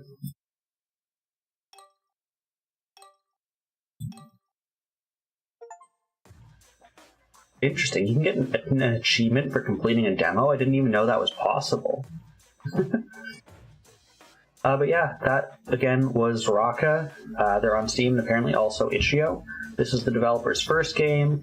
Not sponsored, but they did reach out to me on Blue Sky to make this happen. And yeah, like I said, love the art style. Love the characters and how they've made out all these different characters to have their goods, their bads, their own personalities, and just kind of how they interact with each other. We saw conflict, we saw goofing around, we saw annoyance, like they're people, right? And I think that this was well portrayed in that. But yeah, let's switch over. I'm still here, but I use this to switch between games. So the next game that we've got, let me pull it up.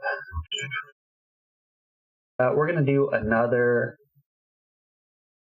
I don't know if I'd call it visual novel.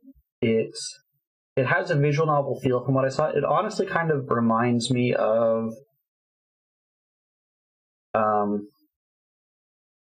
Yippee Psycho, but let me pull it up.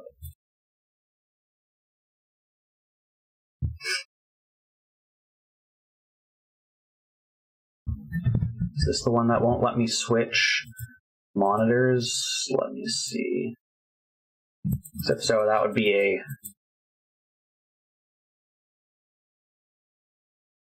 thing that I would recommend to them. It's so easy, I think, in this day and age to make something that can switch between monitors.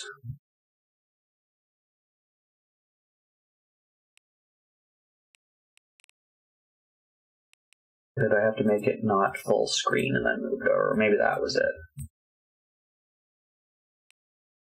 Aha, that was it. I remember things. Okay. We have game 2 once it loads in here. It doesn't have the nicest start. I've clicked nothing. This is just the splash screen of this game. But this is Until Then. So, unlike most of my games, this one is not by an indie developer. This is from a medium-sized company, medium here being defined as, from what I found online, around 100 employees, give or take. And they've made a good chunk of games. I think I saw at least 40 games available on Steam. I'm not sure about through other venues or for consoles or whatever. This game is already released. It released June 2024. It's currently available on Steam for 26 Canadian, which would probably be around about 16 American if I had to guess, maybe 17 or 18. I don't know what the exchange rates look like right now with the markets being a mess. I'm also going to hydrate. I've just been drinking beer. Yeah, this is a game that interested me probably around the time just before it was released, and I've just had a large catalog of game demos that I've wanted to get to, and this one just kind of didn't really fit into any of the categories I like to do. So today's kind of like a cozy visual novel theme, I guess. Also, sadly, this is a thing for, and this is not for any of the developers here today. This is just something, I guess, in general that I've noticed is a lot of developers are actually pulling off their demos from Steam once they release. If you have put the time and effort into making a game demo and putting it on Steam or itch.io or wherever, please keep it there. It is a great way for people to take a look at your game. And yes, it might be an older version of your game, and I hope people totally get that the version that they see in a demo versus the final release are going to be completely different. Like I said, this game released in 2024, and the game we're coming up that's after this released in 2022. I'm sure they did not update the demo to keep up with all the patches that went through over the past 2.5 years. That's understandable, and some devs even put a warning, this game is a demo, it doesn't reflect the final version. But so many people, I think, like to try out a game. There's just so much that you can learn about a game just by even spending 30 minutes with it to see, does this resonate with me? Maybe I've watched someone play it, and maybe watching it looks like it's fun, but when you get into it, you're like, actually, this is kind of boring, and maybe the person you were watching edited stuff out, or, it was just fun to them, and it wasn't fun to you. Anyways, that was a whole side tangent to say that I had maybe like 3 other games I looked at. I went through my whole collection of games to demo as I was doing this, and found, I think, at least 3 games that they had taken their demos off the market, off of Steam, because they had actually released. And I honestly think that's just a little bit sad. Anyways, none of that has to deal with this game. Until Then, it's, like I said, it's part visual novel. It reminded me of Yippee Psycho looking at it, where it's got that pixely graphics, but also behind my face is the start button. But it has a lot of mini games, it looks like, which I think it's going to be a fun piece. I'm just going to go through the options here. We're playing at medium graphics. You could probably go higher. I'm not going to, at least at the start, just kind of to see how it plays. we got the standard WAS. It doesn't look like there's controller support built into it. But yeah, we're going to jump into Until Then. That last game, we took a bit over an hour because I thought we were near the end of that second chapter, and I figured that second chapter was long and that's where it would end. So we went a bit further. I am going to try to keep this on pace, but give everyone a fair shot of at least maybe 30 to 40 minutes minimum. She was missing that night. We looked everywhere, searched everywhere, shouted her name everywhere. Yet not a single trace of her, not even a trail, not even a shadow, not even a ghost. It's been a long time since it rained like this. I love the touch of raindrops sliding down my face. I never knew what she meant by that, but I'm content the night sky was showering rain for her. The heavy rain tells me you are there, but at the same time, you are nowhere. If this text is going fast, that was one of the options. A million cries and hours have passed. I finally surrendered at last. I ran as far as I could, like she told me I should, until eventually I found myself missing.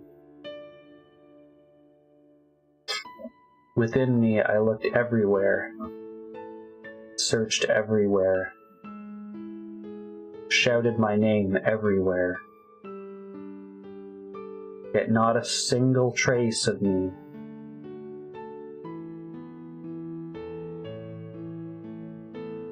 Felt like the world had ended. But a part of me wants to believe that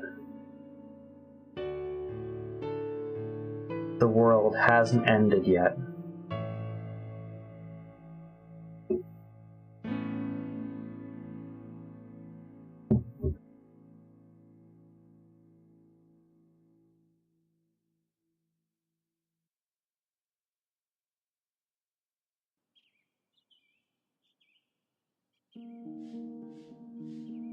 Take care, Sam. Says, I hope you enjoyed that first game. Oh, we get a secondary start screen. Interesting. So if that text speed was too fast... Oh, that's actually nice. They show you what the text speed will be. Let's go with that. I found it a tiny bit too fast for me.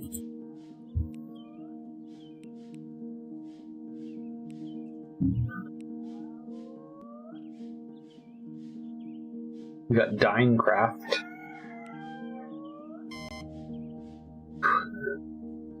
It's 2014.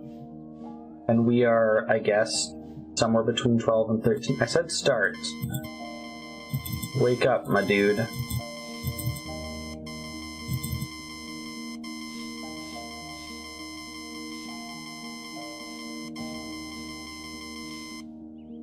He's getting pissed. She's getting pissed. I don't actually know.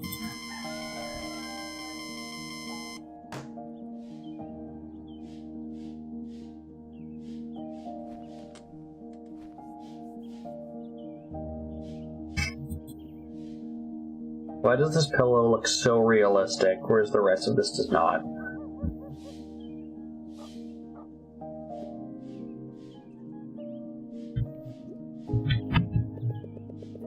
What's the point of tidying up? Good luck, buddy. You stay like that for weeks. Did homework for a minute, then got distracted conquering digital monsters. I tried.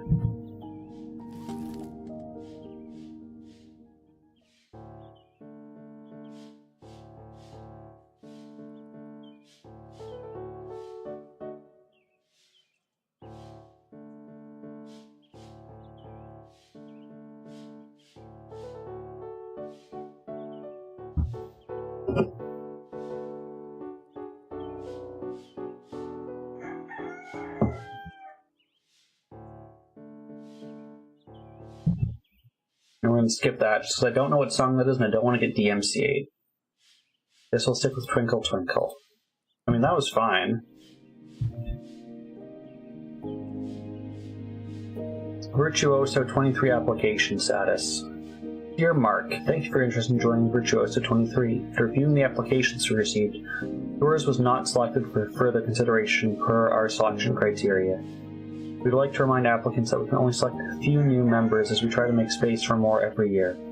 Thank you for taking the time to submit the requirements and other application matters. The selection board appreciates your participation in our program. We open our doors to worthy pianists every year, so keep practicing. We wish you success with your passion as a musician and as a pianist. Best wishes, Erica.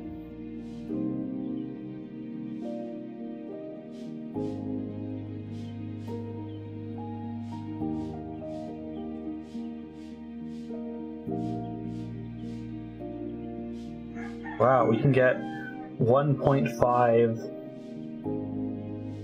was that million? I think that's supposed to be a period there, because otherwise the spacing doesn't make sense.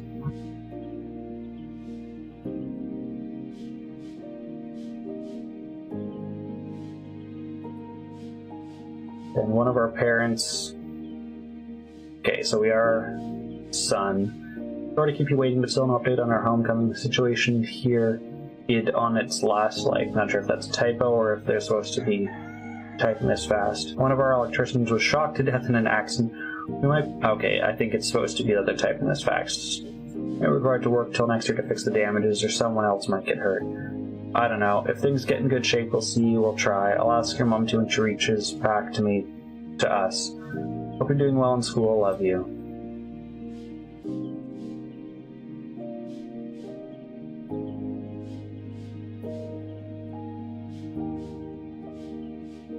Okay, so Dad's giving us 3,000, whatever this currency is, to pay the bills and to have a house cleaner, and to not spend it on video games. We spent it on video games.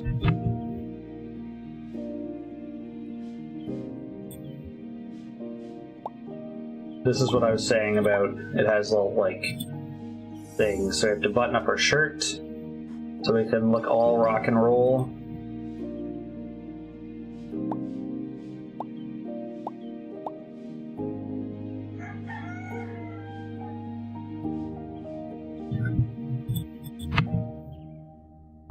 I guess we're a music student?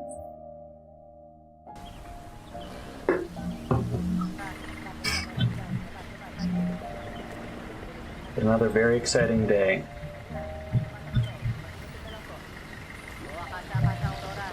School's one station away, I know. Always preferred trains for some reason.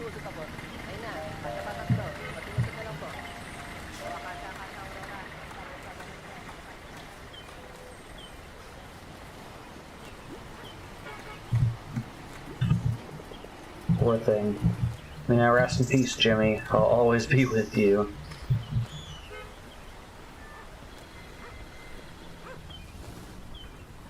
Stimp. Hey, Mark. How's the slide deck?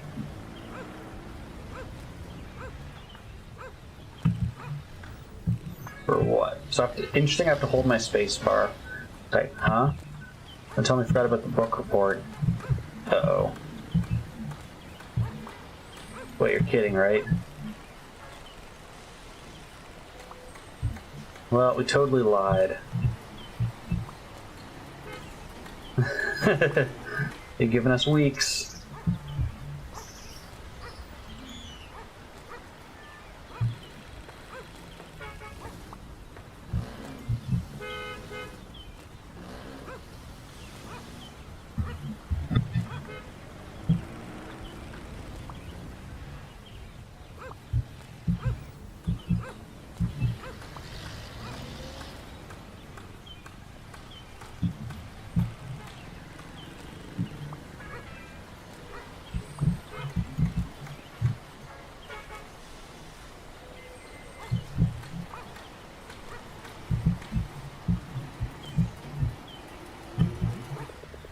It's like this is one fun Friday. Nothing new.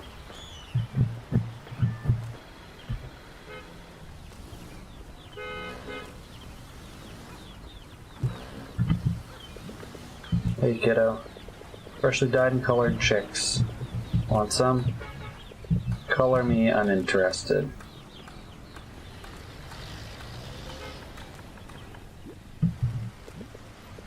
Thirsty? Need a smoke? Got it all here. No thanks. Got my dose from this air pollution. Suit yourself.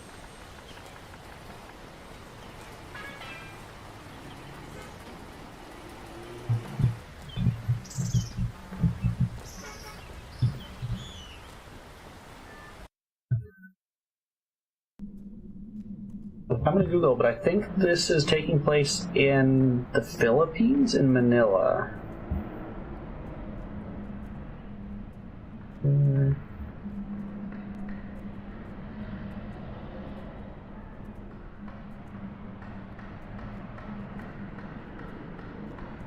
Yes, I am correct.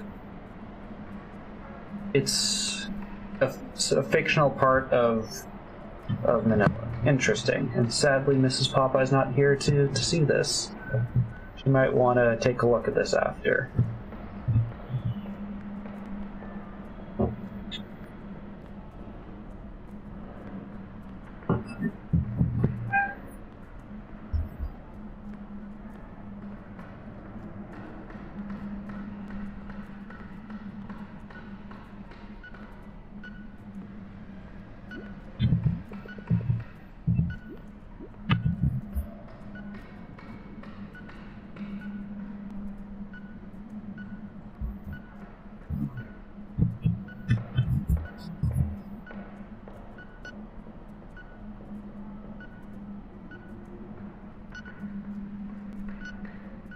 Do I know where I'm supposed to go? Will it tell me?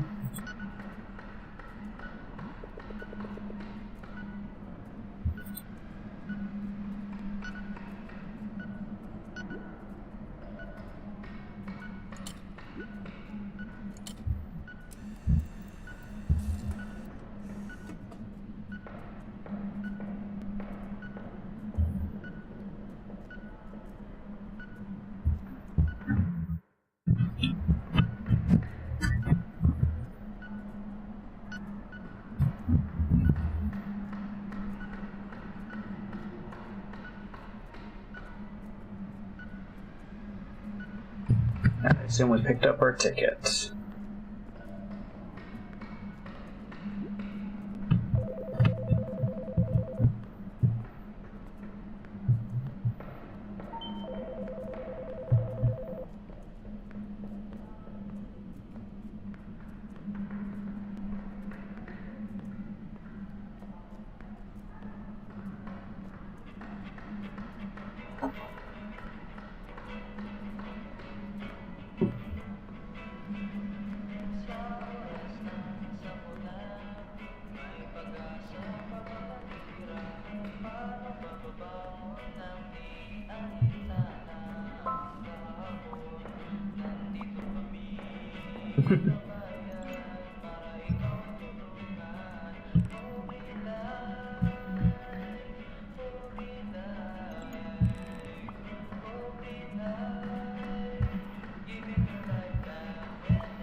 Full 10 minutes to make these slides. Taking back, this is one typical Friday, gotta hurry.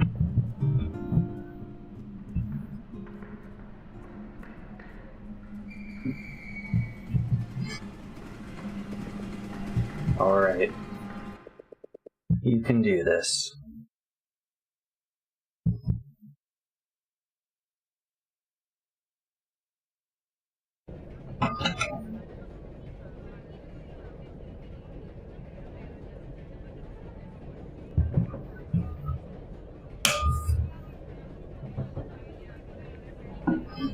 And Louise is off here winning regional chess tournaments. Our boy Ryan just got a new basketball.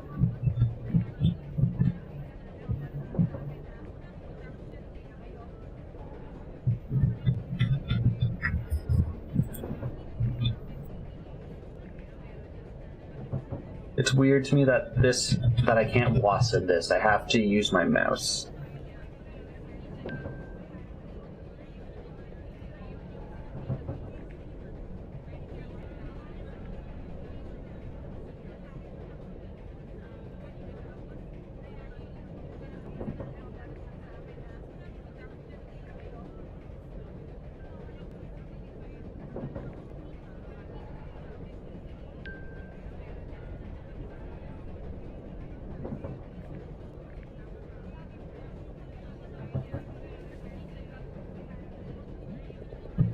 Why am I not sitting for the report again?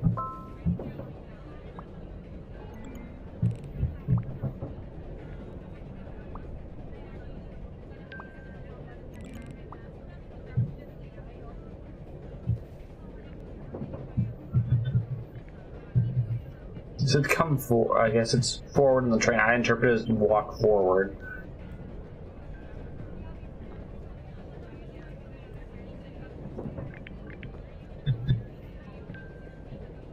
Let me guess. Didn't review in here. We just got qualified for regionals. Hooray. You're so hopeless. And you? What are you doing here? Now you're threatening me? His hands are built for speed. If this was in our last report, I could really teach you a lesson. That's coming from fellow crammer. But we don't have much time. I'll have to fill you in again? Much appreciated. Do you at least know the title? Crime and Punishment. Written by Fyodor damn it. Dostoevsky, comrade. Right, so there's this guy, Rody Raskolnikov. And he has a sister named Dunya. And that's it. Looks great, I think I got it. It's all over the place, wasn't I? Very, but I got down to the thematic level. Dude, if you only actively made more use of your brain like that. Hey, I'm no nerd. Not that, but I see someday you'll be more... you'll get it someday. More what? Spit it out. Never mind. The same old act, right? I do the slides and you fill me in quick. Why do I have to do the slides in the first place anyway? Louis said I'm busier because of basketball practice. I think you have a knack for designing slick slides. I literally just scraped templates online. Shit, okay, forget about that. Like, you just gotta search. Modern slide templates 2014 free download. And no virus? Nah. What if you're paranoid about your porn stash getting hacked? Why not? Wish we'd make it out alive. Just gotta knuckle down. What if? Stop. No ifs or buts. Make it out alive. We have to. But dude, don't we have a backup plan? This is the backup plan. Alright, what a genius. Arriving at Liamson Station. Paparating na sa Liamson Station. Mr. Q, get ready. Ready when you are.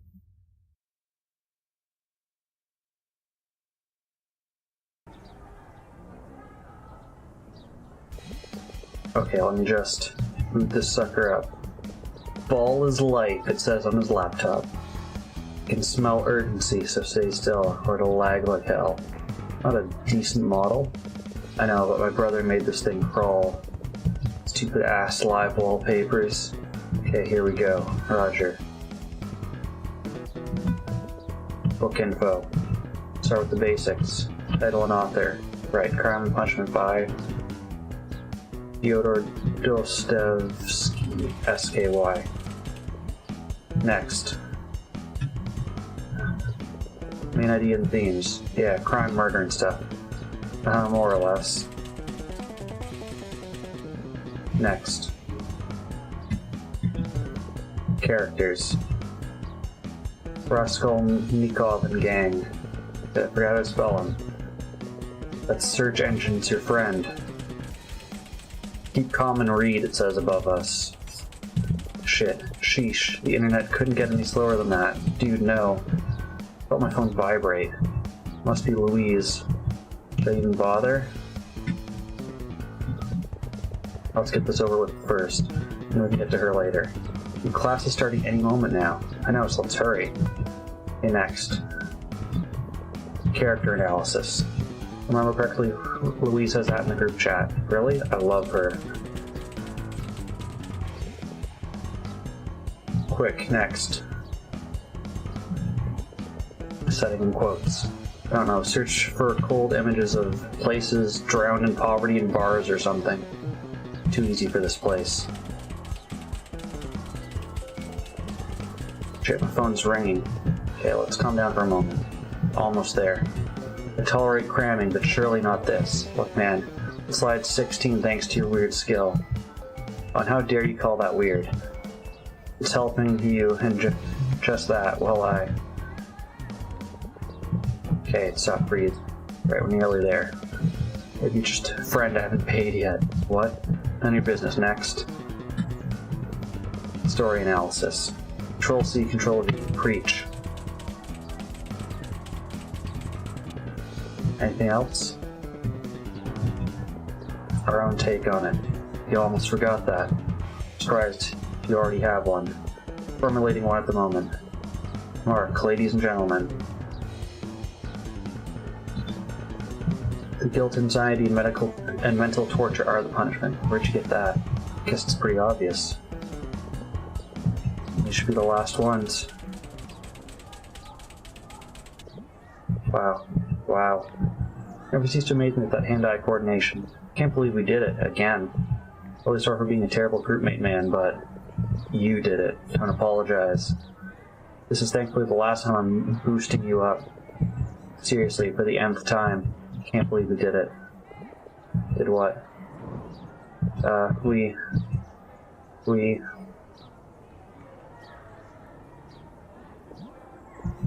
beat the boss. Video games?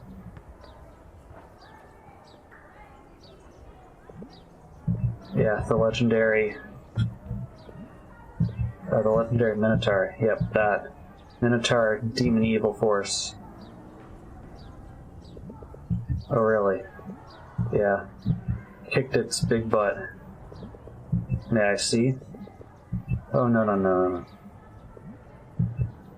What he meant was, no, the boss is gone, big dead. What the heck? Can't believe you guys. You're at it again. It's all my fault. What? Huh? That's Dark Fiends 3, right? Play that too sometimes. Never got past the third Witch's Lair, even with the nerf exploit. You already beaten that boss? Yeah, we apparently did. Now it's vanished nowhere, so you can't, see it. I know, that's still insane. Nothing beats the original, though, Dark Fiends 1. Yeah, I definitely agree. In all seriousness, Sir just arrived and he's waiting for us to get set up. That game can wait, so get going.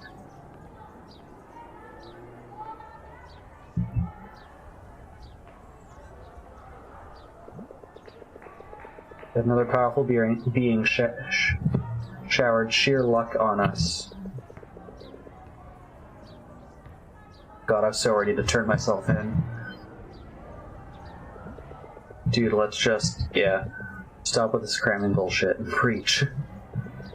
So she plays DF. Why does she know about our progress? No idea, she must be lurking her stats. Wait, so who called? Coach for some practice game. That was truly a miracle. Came out of nowhere, though. Come on, Dark Fiends. Ticked one more box for you, huh? Like you didn't tick yours. Whatever, let's just get this over with. Hope your laptop's charged, my dude. He loves cozy boxes. And there was one time... I can hear you, Ryan. I can hear you memorize every word of your report under your breath. Plays DF? No way.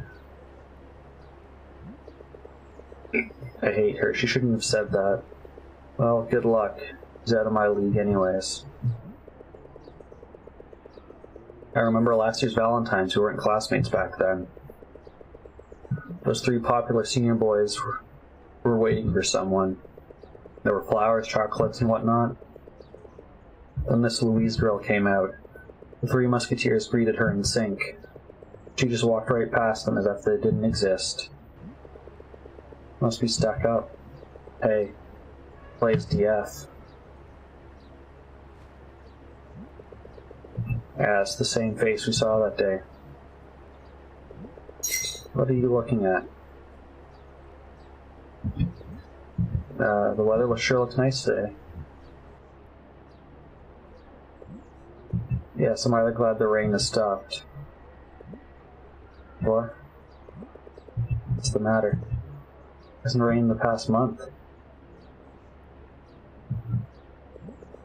You're kidding. No, really.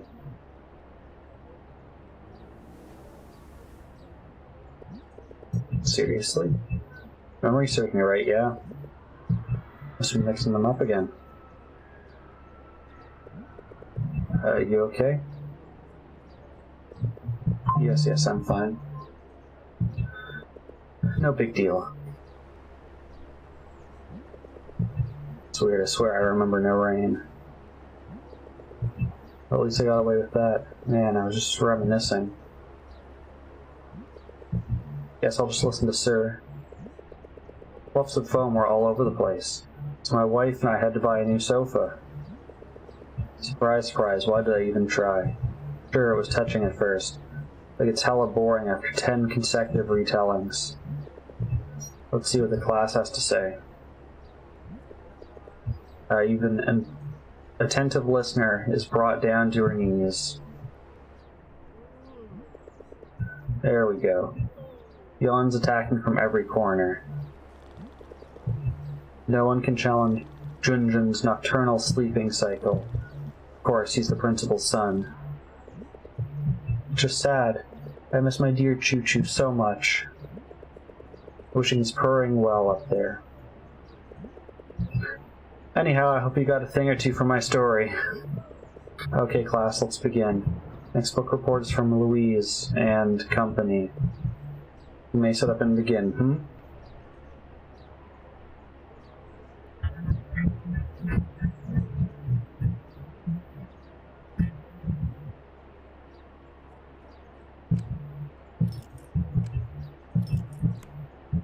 You gotta flip it over twice. It never works on the first try. You gotta flip it twice.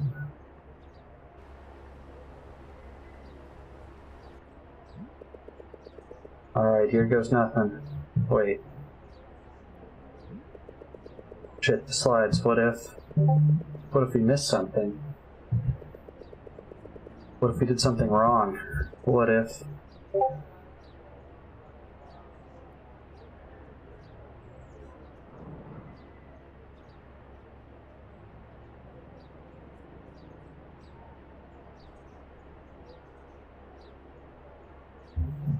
What if she actually knows? Maybe I might mess up and she'll kill me and... Mark? Oh yeah, my turn, sorry. So yeah. Hi Mark, I'm classmates.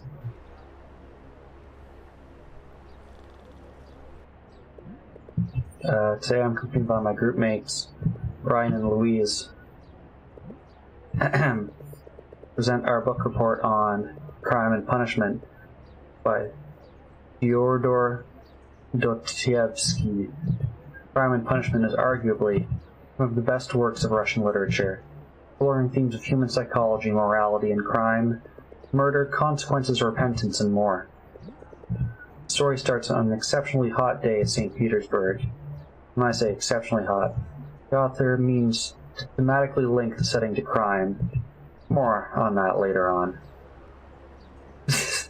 Someone's really into our book report. She chooses to marry Luzin. Raskolnikov, in turn, is enraged by this. Hey dude, don't even say a word. I know I messed up. No, not that. Though that was undeniably nice. Shut up. What I mean is that was honestly well done. Which is unexpected of you. Are you nuts? Barely even studied for this. How was that well done? Come on, didn't you see their faces? I didn't, and I didn't want to. Oh, I get it. You don't want to be kiled. It's hanging by a thread, man. Well, we're safe now, no way. Felt pressure, just from Louise's presence. But could destroy her immaculate grades, just by messing up one bit. I spy with my little eye, that's not happening. What do you mean? Look at Sir. Even looked up from his candy-crushing game.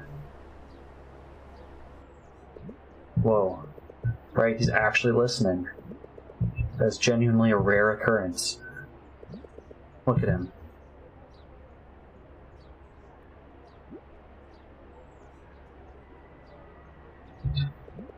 I think everyone listens when she talks.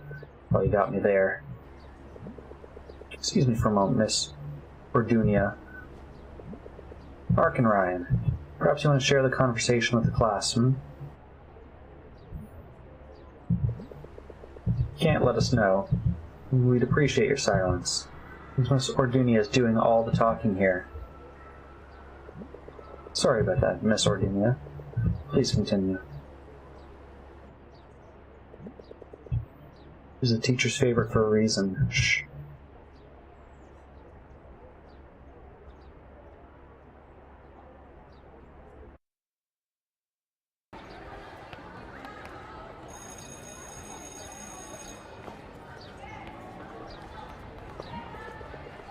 Surveyed the area. No sight of Louise ready to kill me. She's probably in some club meeting.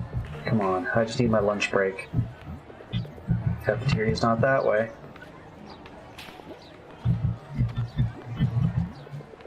Yeah, never ends on a good note with this girl. She's the only classmate left I haven't had a chat with. Guess there's always that one person. But maybe this time I'll pull it off. Hey there, Jessica. What's up? Jessica? Disguise. Okay. Cool. Just want to say, that tree art thing you posted, I like it. Good job. Oh. That isn't meant to be complimented. What? Well then, have a nice day. There was an attempt.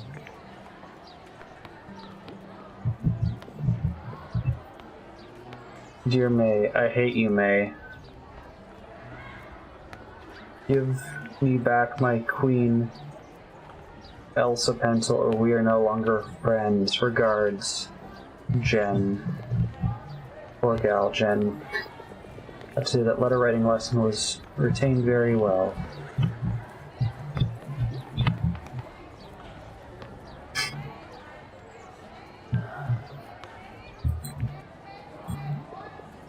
Awesome. How much thought? How much, though? What? He doesn't even teach. He makes us teach. This is so ahead of time, but hey, gives me more time to practice.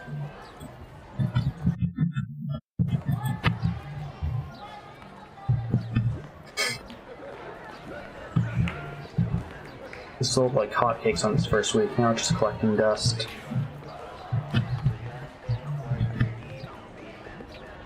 Oh, hey Mark. Great. Hi Mark, I'm classmates. Today I'm dumb. Hey Jaggy, I think this is yours. Oh please, love me. Hey, shut your foul mouth. You're lucky the seniors aren't here. You'd be dead meat. As if only the seniors know him. How do you remember that line? That was ages ago. FYI, I didn't say please love me. And I didn't say today I'm dumb. You are, though. You wish you had the guts to say please love me, though. Ugh, shut up. Only Louise is my one true love. No one can stop me. Liar. You know, you killed it back there. Yeah, I murdered that report. Fucked it up. You don't have to tell me that, Kath. No, you killed it, not murdered. Not buying it. Really? That was like the third time your smart-ass form came out. Meh, Ryan literally told me convoluted summary in minutes. Damn it, Mark, I knew it. There's an inner genius sleeping right there in your noggin. I'm afraid it'll never wake up. You know, for someone mostly living alone, you're actually something. I'm waiting for the punchline. No, Mark, can't you see? You're holding something back. You could be maximizing all those brain cells, of slacking off all day. I wouldn't call leveling up slacking off. You silly. Where the heck is Riddell, anyway? Oh, by the way, I don't like saying this, but Louise? You like her now? Yeah, welcome to the competition, baby. I wouldn't say I like her. You like her a bit now? Is that what you mean, new challenger? Kind of, I guess.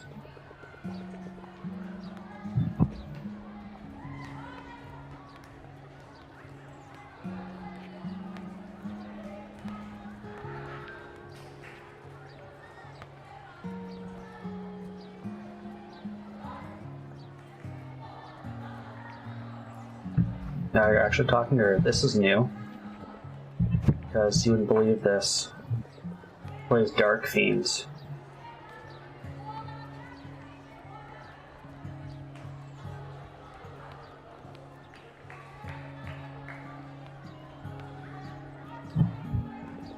Holy cow. Are you for reals?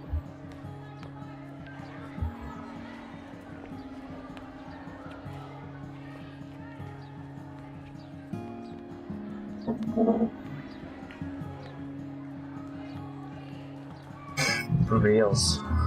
I didn't see that coming. I can only choose between good grades or good scores. I'm... Oh boy, here we go again. I'm madly in love. Yeah, whatever, Jaggy. Jaggy who? Sorry, I only know Louise. Top achiever, chess master, now a hardcore gamer. What more could you ask for? Jaggy boy's out of the question. Sure. Out of the question? Well, where'd you come from? I wonder who was the one chatting to me yesterday. That Jaggy boy being so freaking handsome and so damn good at basketball. I believe she said Jade boy's got it all. Nice one, Riddell. Riddell, I swear to God. To discover your love interest, I'll endlessly haunt your existence with never-ending mockery. Mark my words. You too, Mark. Mark my words. Like finding my non-existent love interest. Can't fool your best friends, hipster boy. Guess I mean it when I say this. It's not on my list. How do you explain that time you went mauling with Angel? Angel? And how about that time you were on a bed with Trixie? Trixie on a freaking bed? And Alex? Outside the bar, late at night? What the? Never knew photographers get all the girls. Watch out, Kath. Jumping to conclusions. Oh yeah, then explain. Duh, what else could I be doing? It was a shoot. His excuse for picking up girls. Not on my watch. Look, I get the bar 'cause neon signs. Shit, what about the bed? They asked me if I could take some shots, whatever they prefer. That's all. Shots what kind, Oh, for God's sake. Is that really all? Guys have grown up so fast. You're growing up faster. I mean, look who's directing a short film here. No one even knows what it's about. In due time, my friends. The wait will be worth it. Just make sure I don't shudder in distaste when I watch it. Well, as long as we get to watch it together, that's good with me. Of course. If you want, I can even ask my producer to arrange a private screening, just for you and J-Boy. Huh? What'd you say? Me and Miss Louise? Or who knows, one of those new students might top Louise.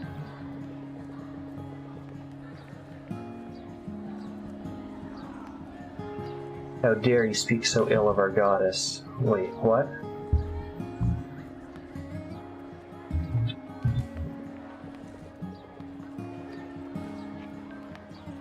Who's topping Louise? Living under a rock, bro? Word's going around, new students will transfer soon.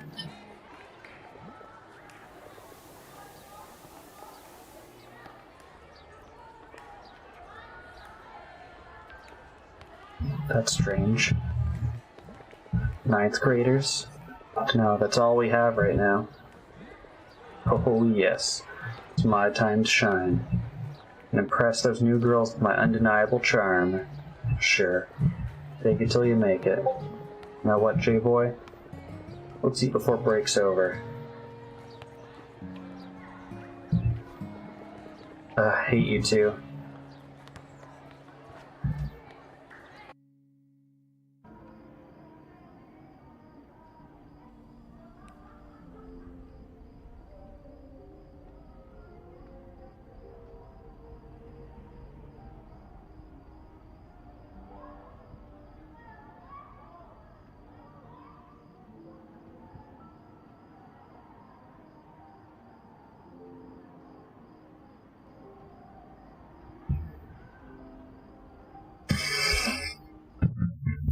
Alright, I think that's where we're going to stop this demo for now, just because we are running a bit over time.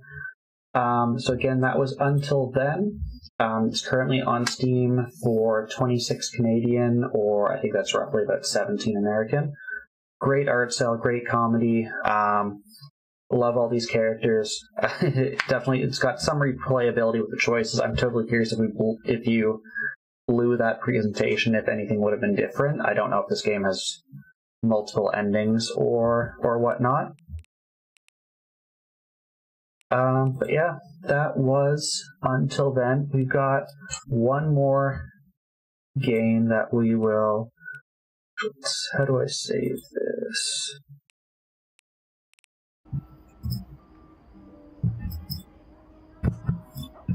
Yeah. Oh well. We've got one more game for tonight.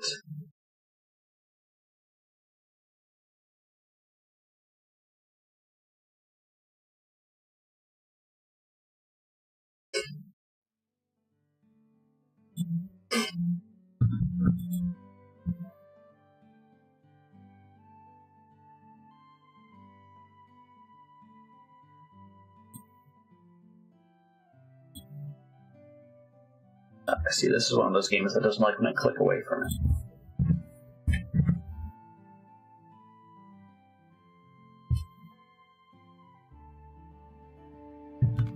Alright, our final game demo for today is called Potion Permit. This is the developer's second game. This was released in September of 2022, so it's a little bit older. It's also currently on Steam for 26 Canadian, or roughly 17, 18 US, I believe. The first game was, I think, from 2018. I don't remember what kind of game it was. But this is more of like a cozy sim, I think, where you collect stuff, build up your potion warehouse, and make potions for people. And it does have controller support. So we'll try with controller and see what happens. So we've got character customization.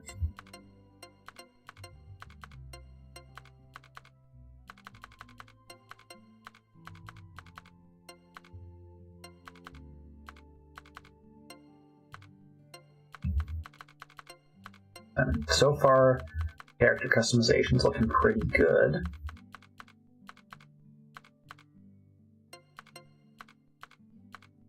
Okay, I thought that was a scarf, but okay, I can see it's a cape. We do that. Okay. We won't be Logan.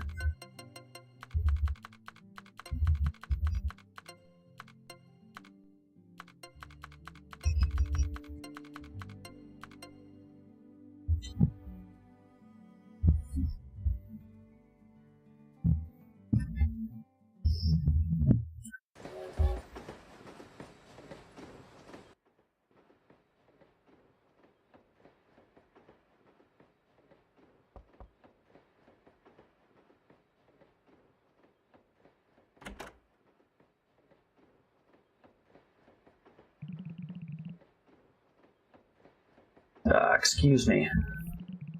Popeye, it's me, Dr. Nestor from the Medical Association. On my way to meet our colleagues on Moonbury Island. Association HQ asked me to say hello to you since we're taking the same train. Oh my, I didn't realize you're bringing your dog along. Isn't he adorable? What's his name? Instead of Noxy, he's just gonna be Nox. Such an adorable name. Are you going to help out on Popeye's important assignment, Nox?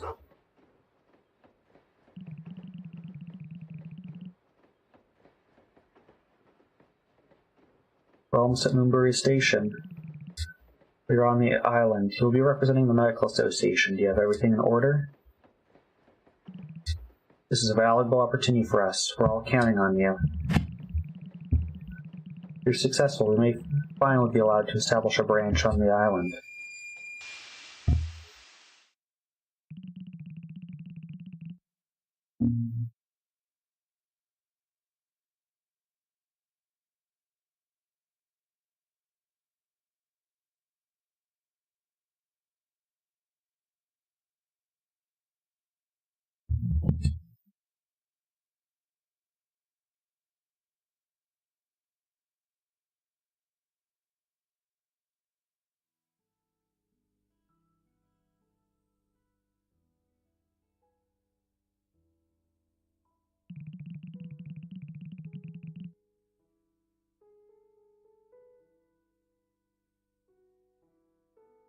This is it, this is Moonbury Island.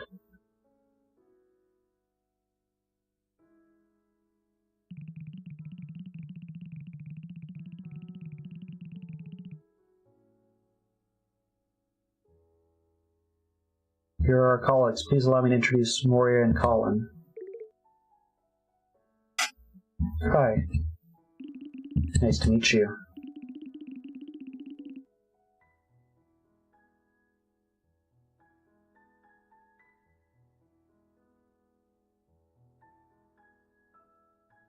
You must be the new chemist. I've already talked to the mayor. He's waiting for you up ahead by the town gate. The association's counting on you. Don't let us down. Oh, and don't let her worry you. Hey, you brought along your medical journal, right? Remember to check it and update it regularly. Make sure to be polite and helpful. You're the association's first representative here. Well, you better get going. Good luck. The dog walks funnily, and that train sign feels like a tube, even though this is not the tube. Think they'll manage on their own? I have my doubts. I'm excited to see what happens. Let's head back to the capital.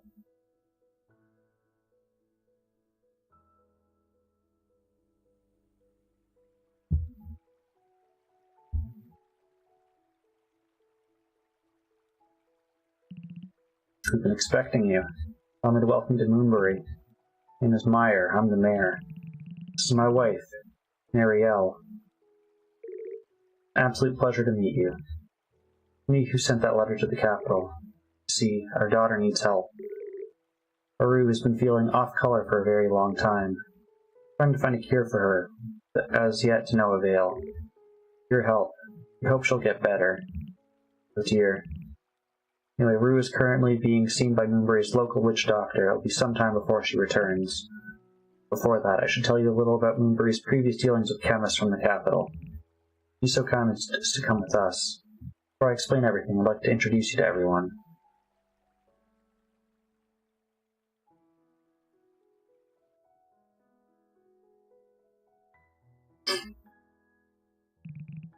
Good evening, everyone. Come together tonight to welcome a guest. Please allow me to introduce Popeye. They are chemists sent by the Medical Association. We're all aware our daughter's been sick for a long time. My wife and I are still trying to find a cure for her illness. That man who sought assistance from the capital. Hope to give them a warm welcome. Chemist, I see. I never thought I'd see another chemist in our town. I know you're desperate for a cure, but you'll want to watch who you bring in, Mayor. Chemist? Well, shiver me timbers. Crewmate's more competent than this here novice. Nobody from the capital can be trusted. Have you forgotten what they did?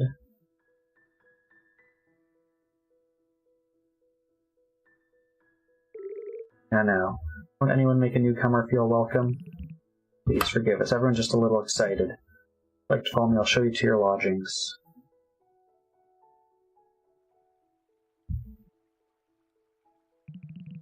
This old building used to be our previous chemist's house. Its former owner moved away a long time ago. Now that's empty, you can take over. I realize it might be rather odd to you that not everyone here is overjoyed about your presence. We have rather a history of incidents involving the Medical Association. The relationship has been rather disastrous so far. I imagine they haven't told you a single word about all of this in the capital. You'll learn more about it as you discover the island. Let's come back to all this after you've rested, shall we? Please don't forget our request. Our daughter needs your help. See you tomorrow. Good night. Sleep well. Nice that they have a doghouse ready for us. We also don't look like we brought very much with us.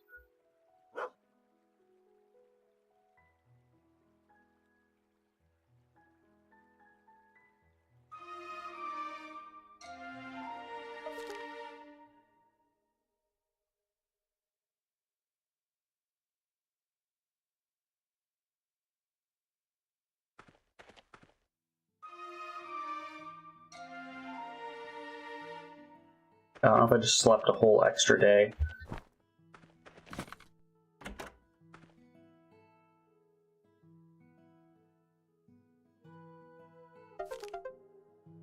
Okay.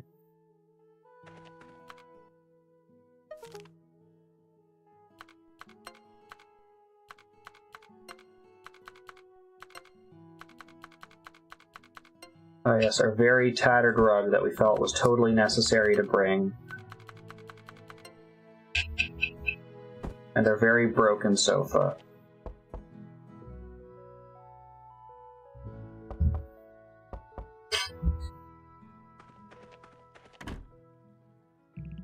Good morning. Trust you slept well. Excellent. Allow me to introduce Xiao, my assistant. Very nice to meet you. I work with Mayor Meyer at the town hall. Geez, his name is a tongue twister. I was hoping the two of you would get along. If there's anything you need, Xiao will assist you. As it's your first day, I'd like you to start getting to know our island. Ask one of the rangers to meet you near Meadow Range and show you the ropes. Get there, cross the bridge to the south, and head east. He also has some things prepared for you. But I'd better be off. A ranger forest is waiting for you as we speak. Also, we got here on a train, right? But it's an island, so they built a train bridge to get to this island?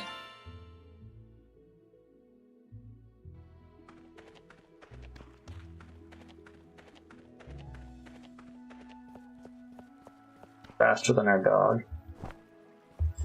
Oh, we can combat roll.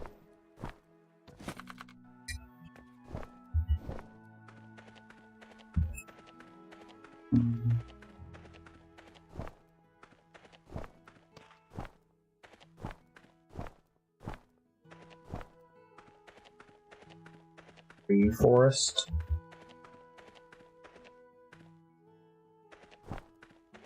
Or you forest. Step aside, chemist. Talk to me once you've shown you can actually work. Well, chemist. Nature on this island is brutal. You should work harder.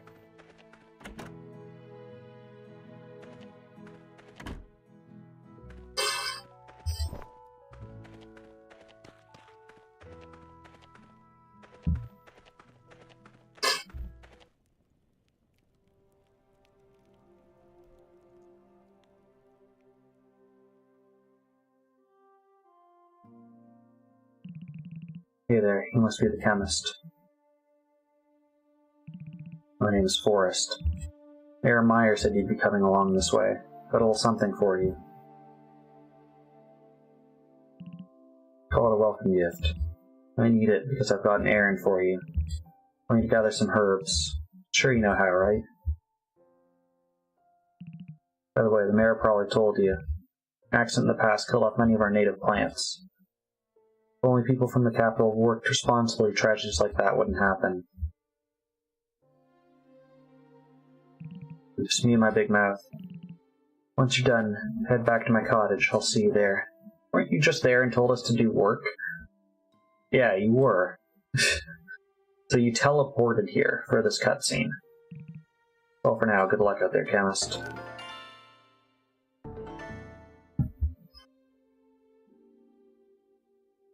Okay, we've got tools, and we've got... we can dodge.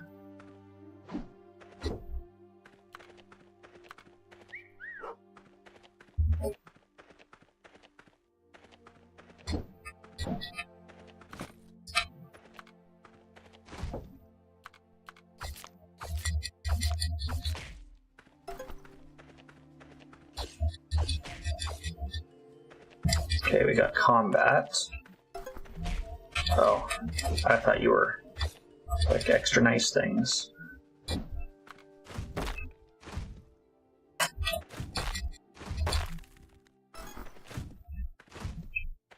Okay.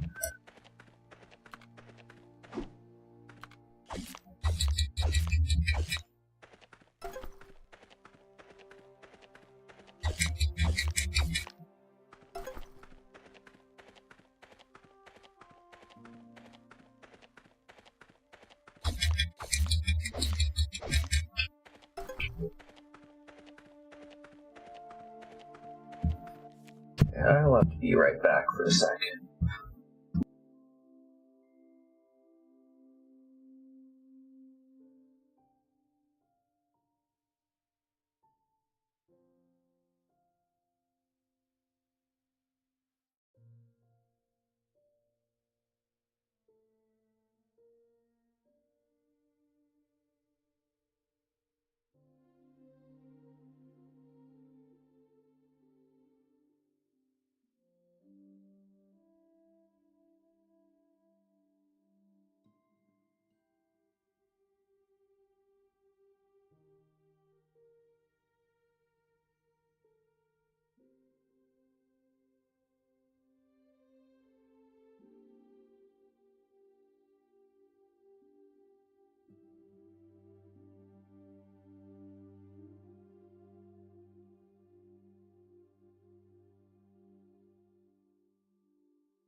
Okay, sorry about that, I'm back. Okay, so we got the daisies, we need basil and jasmine.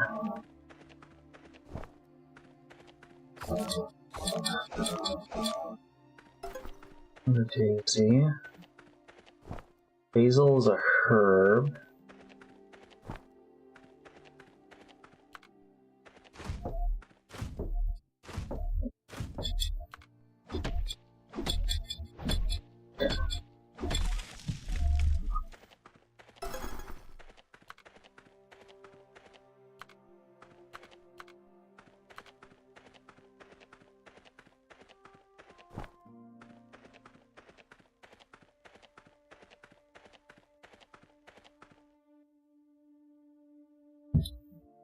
I, Dr. Samuel, have been appointed to lead the research team for this area. Moonbury soil is indeed very unique. The meadow range area is extremely green and boasts a great deal of unique vegetation. I have observed many trees and animals thriving in this beautiful ecosystem. We are planning to take some soil samples and attempt to study the soil's reaction. If we succeed in this research, this will be a big step forward in both the capital and Moonbury citizens. The land's fertility will increase and vegetation will grow faster. Oh geez, this is 5 pages long. We will do all we can to see our mission through. Page missing, page missing. Okay.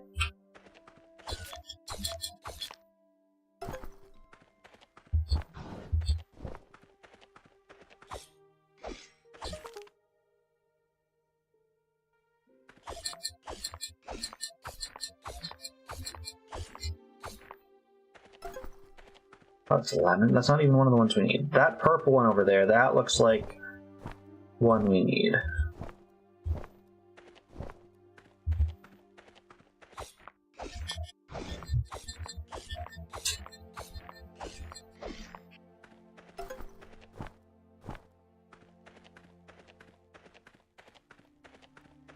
There's a fire up there. That closed due to landslide.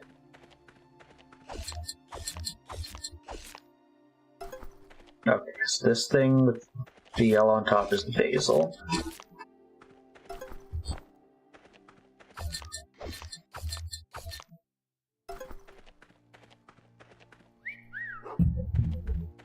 So we just need the jasmine, which I think is that purple one.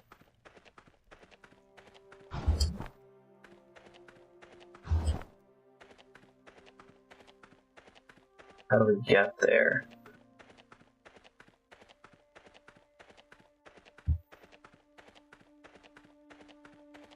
Was there basil or jasmine somewhere else?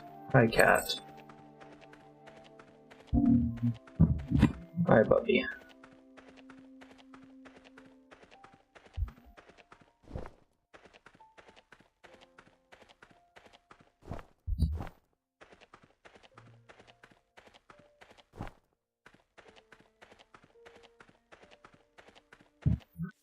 The map function?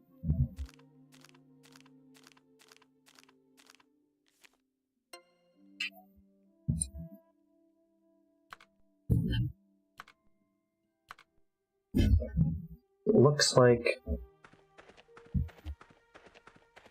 we've gone most everywhere we can. Get up to that lake area, maybe. I don't think we've gone there, so maybe that's the one we're missing.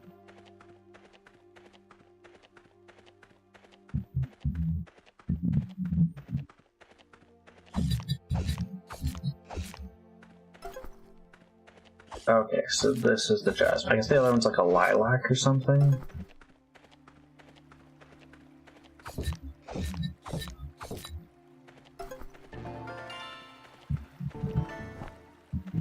Okay, they have time, so if we were to like run out of energy or take too long, just wait here, we would have to sleep and wait for the next day. I can see we need to collect wood and stone, kind of like it's a Harvest Moon game, probably for building house upgrades.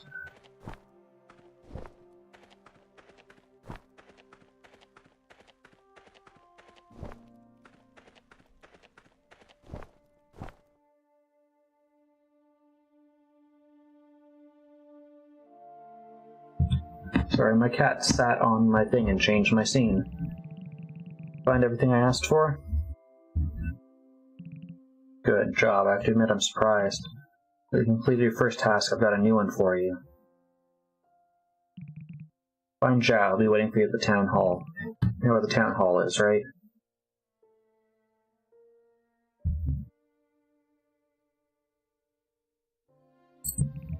Don't keep him waiting.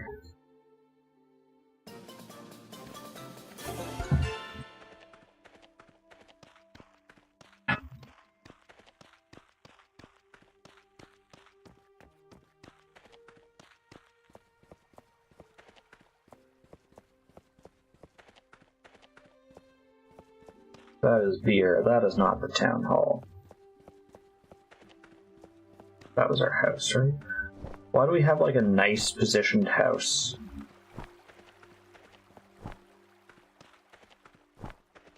Surely someone else would have wanted that property. It's a farm. Okay.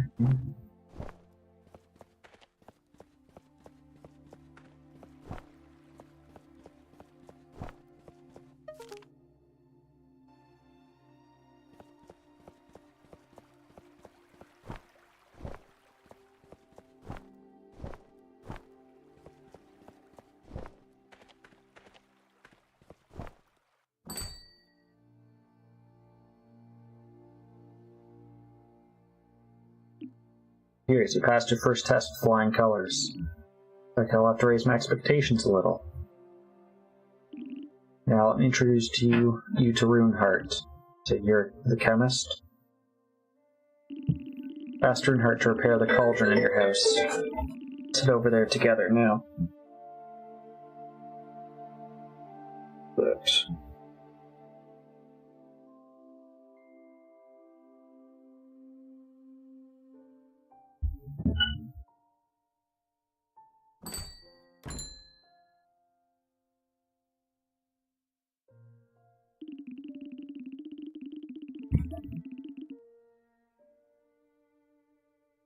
So this is the rusty old thing that needs a fix-up.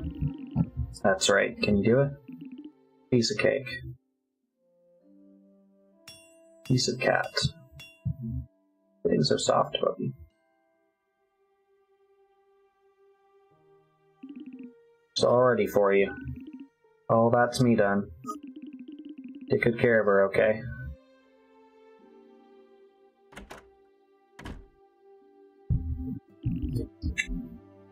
Cat, I cannot see. Well, now you've got yourself a working cauldron. Let's make some potions. I'm sure that won't be a problem. You are a chemist after all. More materials. You'll find plenty of resources around Meadow Range. Once you're done, you can meet me at the town hall. Now, if you'll excuse me.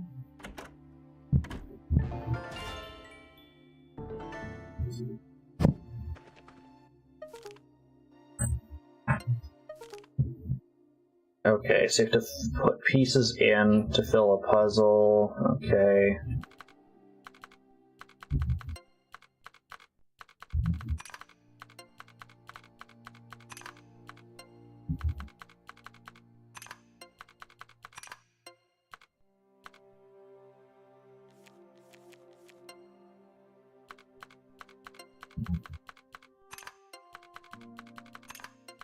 And it looks like you have to fully fill up the space.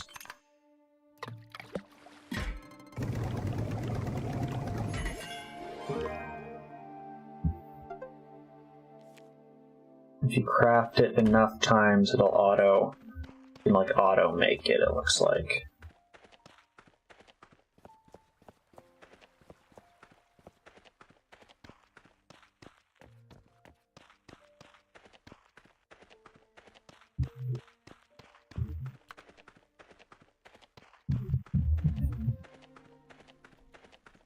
Alright, Forest, I'm here to cut down your forest. So we need at least 1 or 2 saps.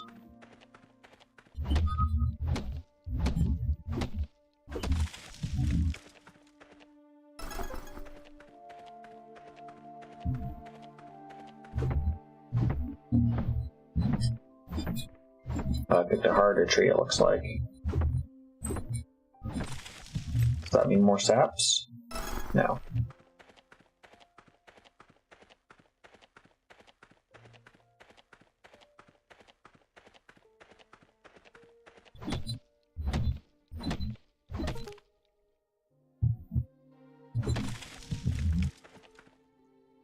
Dang, didn't get any sap.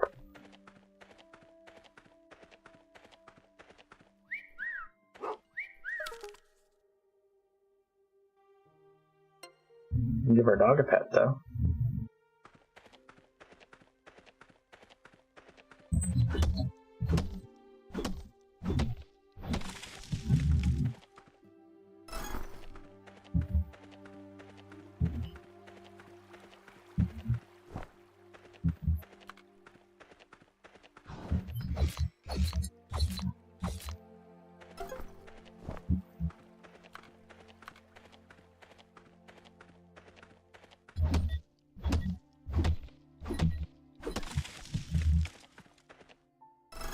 Jeez, we're just not getting any sap anymore.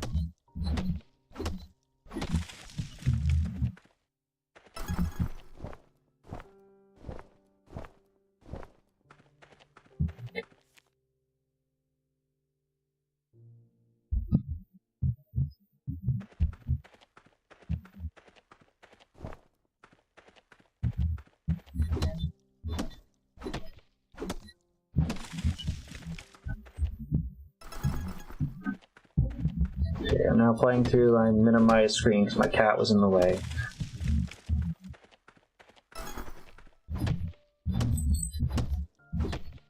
Okay, and after this trade, I think we need to go rest.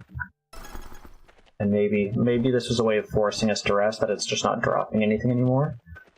But so far I'm not super impressed with kind of how this demo is handling some of that. Like, these ingredients should have been really easy for us to get to if that was the case. Or they should have directed us.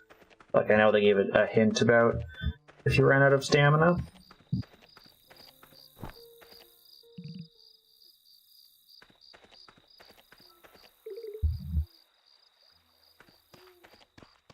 And as far as I can tell, there's not a place where we can buy those ingredients. At least it stops us from swinging, like, our weapons because we're out of energy.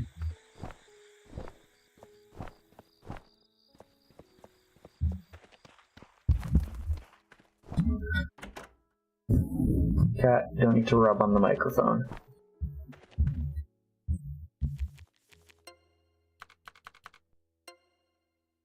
Yeah, because we don't have... So I think maybe we need to rest and I'll regenerate those ingredients.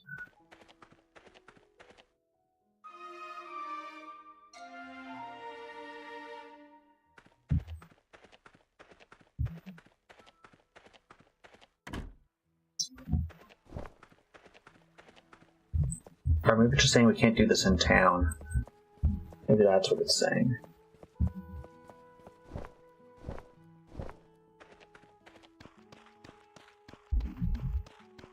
The hair animation and clothing flowing animation is nice. Especially considering they let us customize those. But what does this activate? Oh, that would have been really nice to know before, because I was already thinking, like, man, I wish there was some kind of, like, fast travel. And there was. They just didn't... Or, I don't know if I missed it.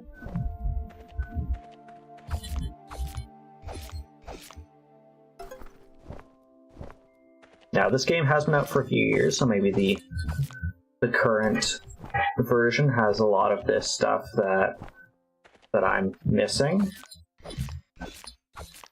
So far, I feel like this looks nice. There's not really much to the music.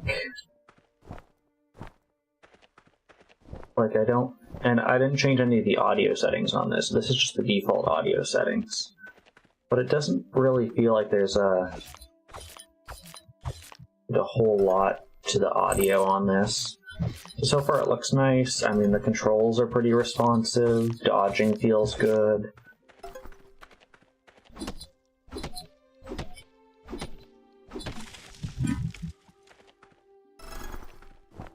Getting horrible luck with getting the sap. Unless there's some, like, indication of a tree having sap that I'm missing.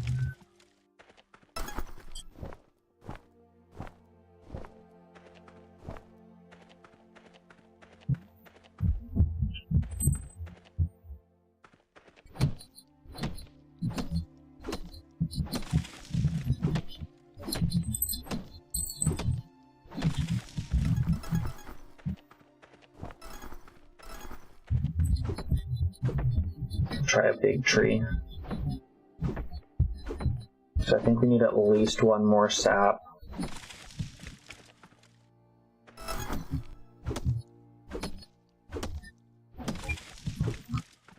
Okay, there's a sap.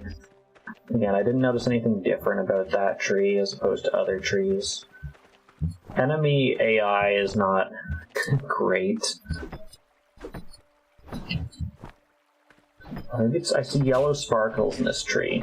Oh, can I kill this? I didn't mean to kill you, Barry. You're just kind of in the way. Faceless sap. Okay, so maybe it's the color of the sparkles on the tree.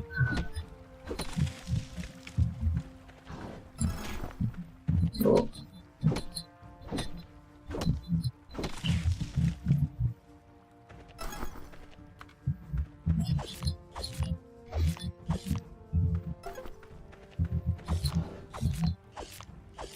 As you can see, the bear's like trying to hit me, but I'm like clearly hidden behind the tree and he can't get to me. Not that that's stopping him.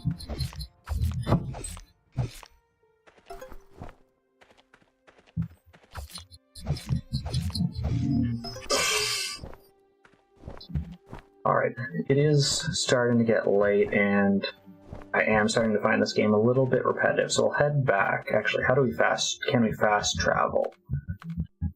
Is there... So there's not a fast travel point by our house, at least not one that we've activated, so we'll go there. Having one by our house feels like it should be common sense. Maybe I just missed it.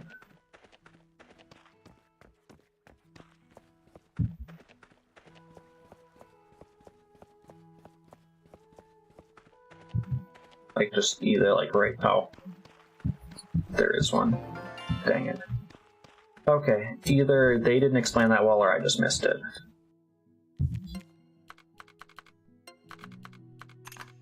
This isn't even enough, is it?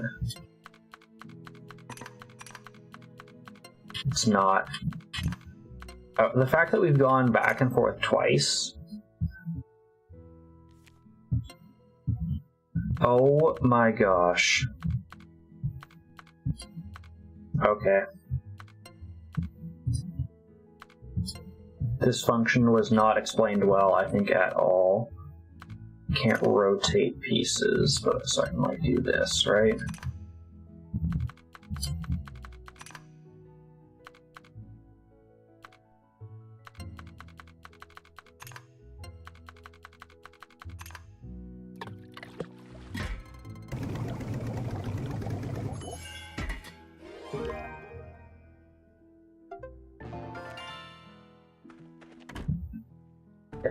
We'll turn this quest in, then I think we'll call this demo here. I'm not super impressed with it. It just seems like a lot of back and forth, and I think we've kind of got the point of what the game is right now.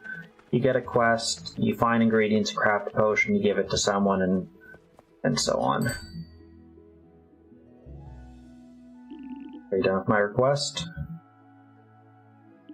Well, not bad. Guess the Medical Association really sent us a decent chemist this time. We haven't had one around here since the accident. Anyway, I shall put together a report from Meyer. Sure, he'll be pleased. Mayer's expecting a lot of you. That's all for today. We'll continue tomorrow. Alright. And like I said, we're going to call it there. I think we've seen kind of enough of what this game is, and I'm honestly not impressed. It looks kind of like a very back and forth, if you think of like a Stardew Valley kind of thing, or like a My Time in Portia or Sandrock, that kind of piece where you take requests, you go get the pieces, and then you create it. But it seems to be there's like a whole lot of grinding in this. I wasn't super impressed by that. I was impressed by Rakka and Until Dawn. Then I think those are both two great games. Like I said, Until Then is already out on Steam. Potion Permit's out on Steam. If this is your cup of tea, it's not mine though. And Rakka is set to be put out later this year, but with no set date or month or quarter or anything like that. So I'd expect later in the year. But yeah, thank you to everyone who tuned in for these three game demos, and thank you to all of the devs who put these game demos together and let us experience your games and your process and kind of where you're at if those games aren't out yet. So yeah, until next time everyone, take care, stay safe, and I will see you all again next time. Bye for now.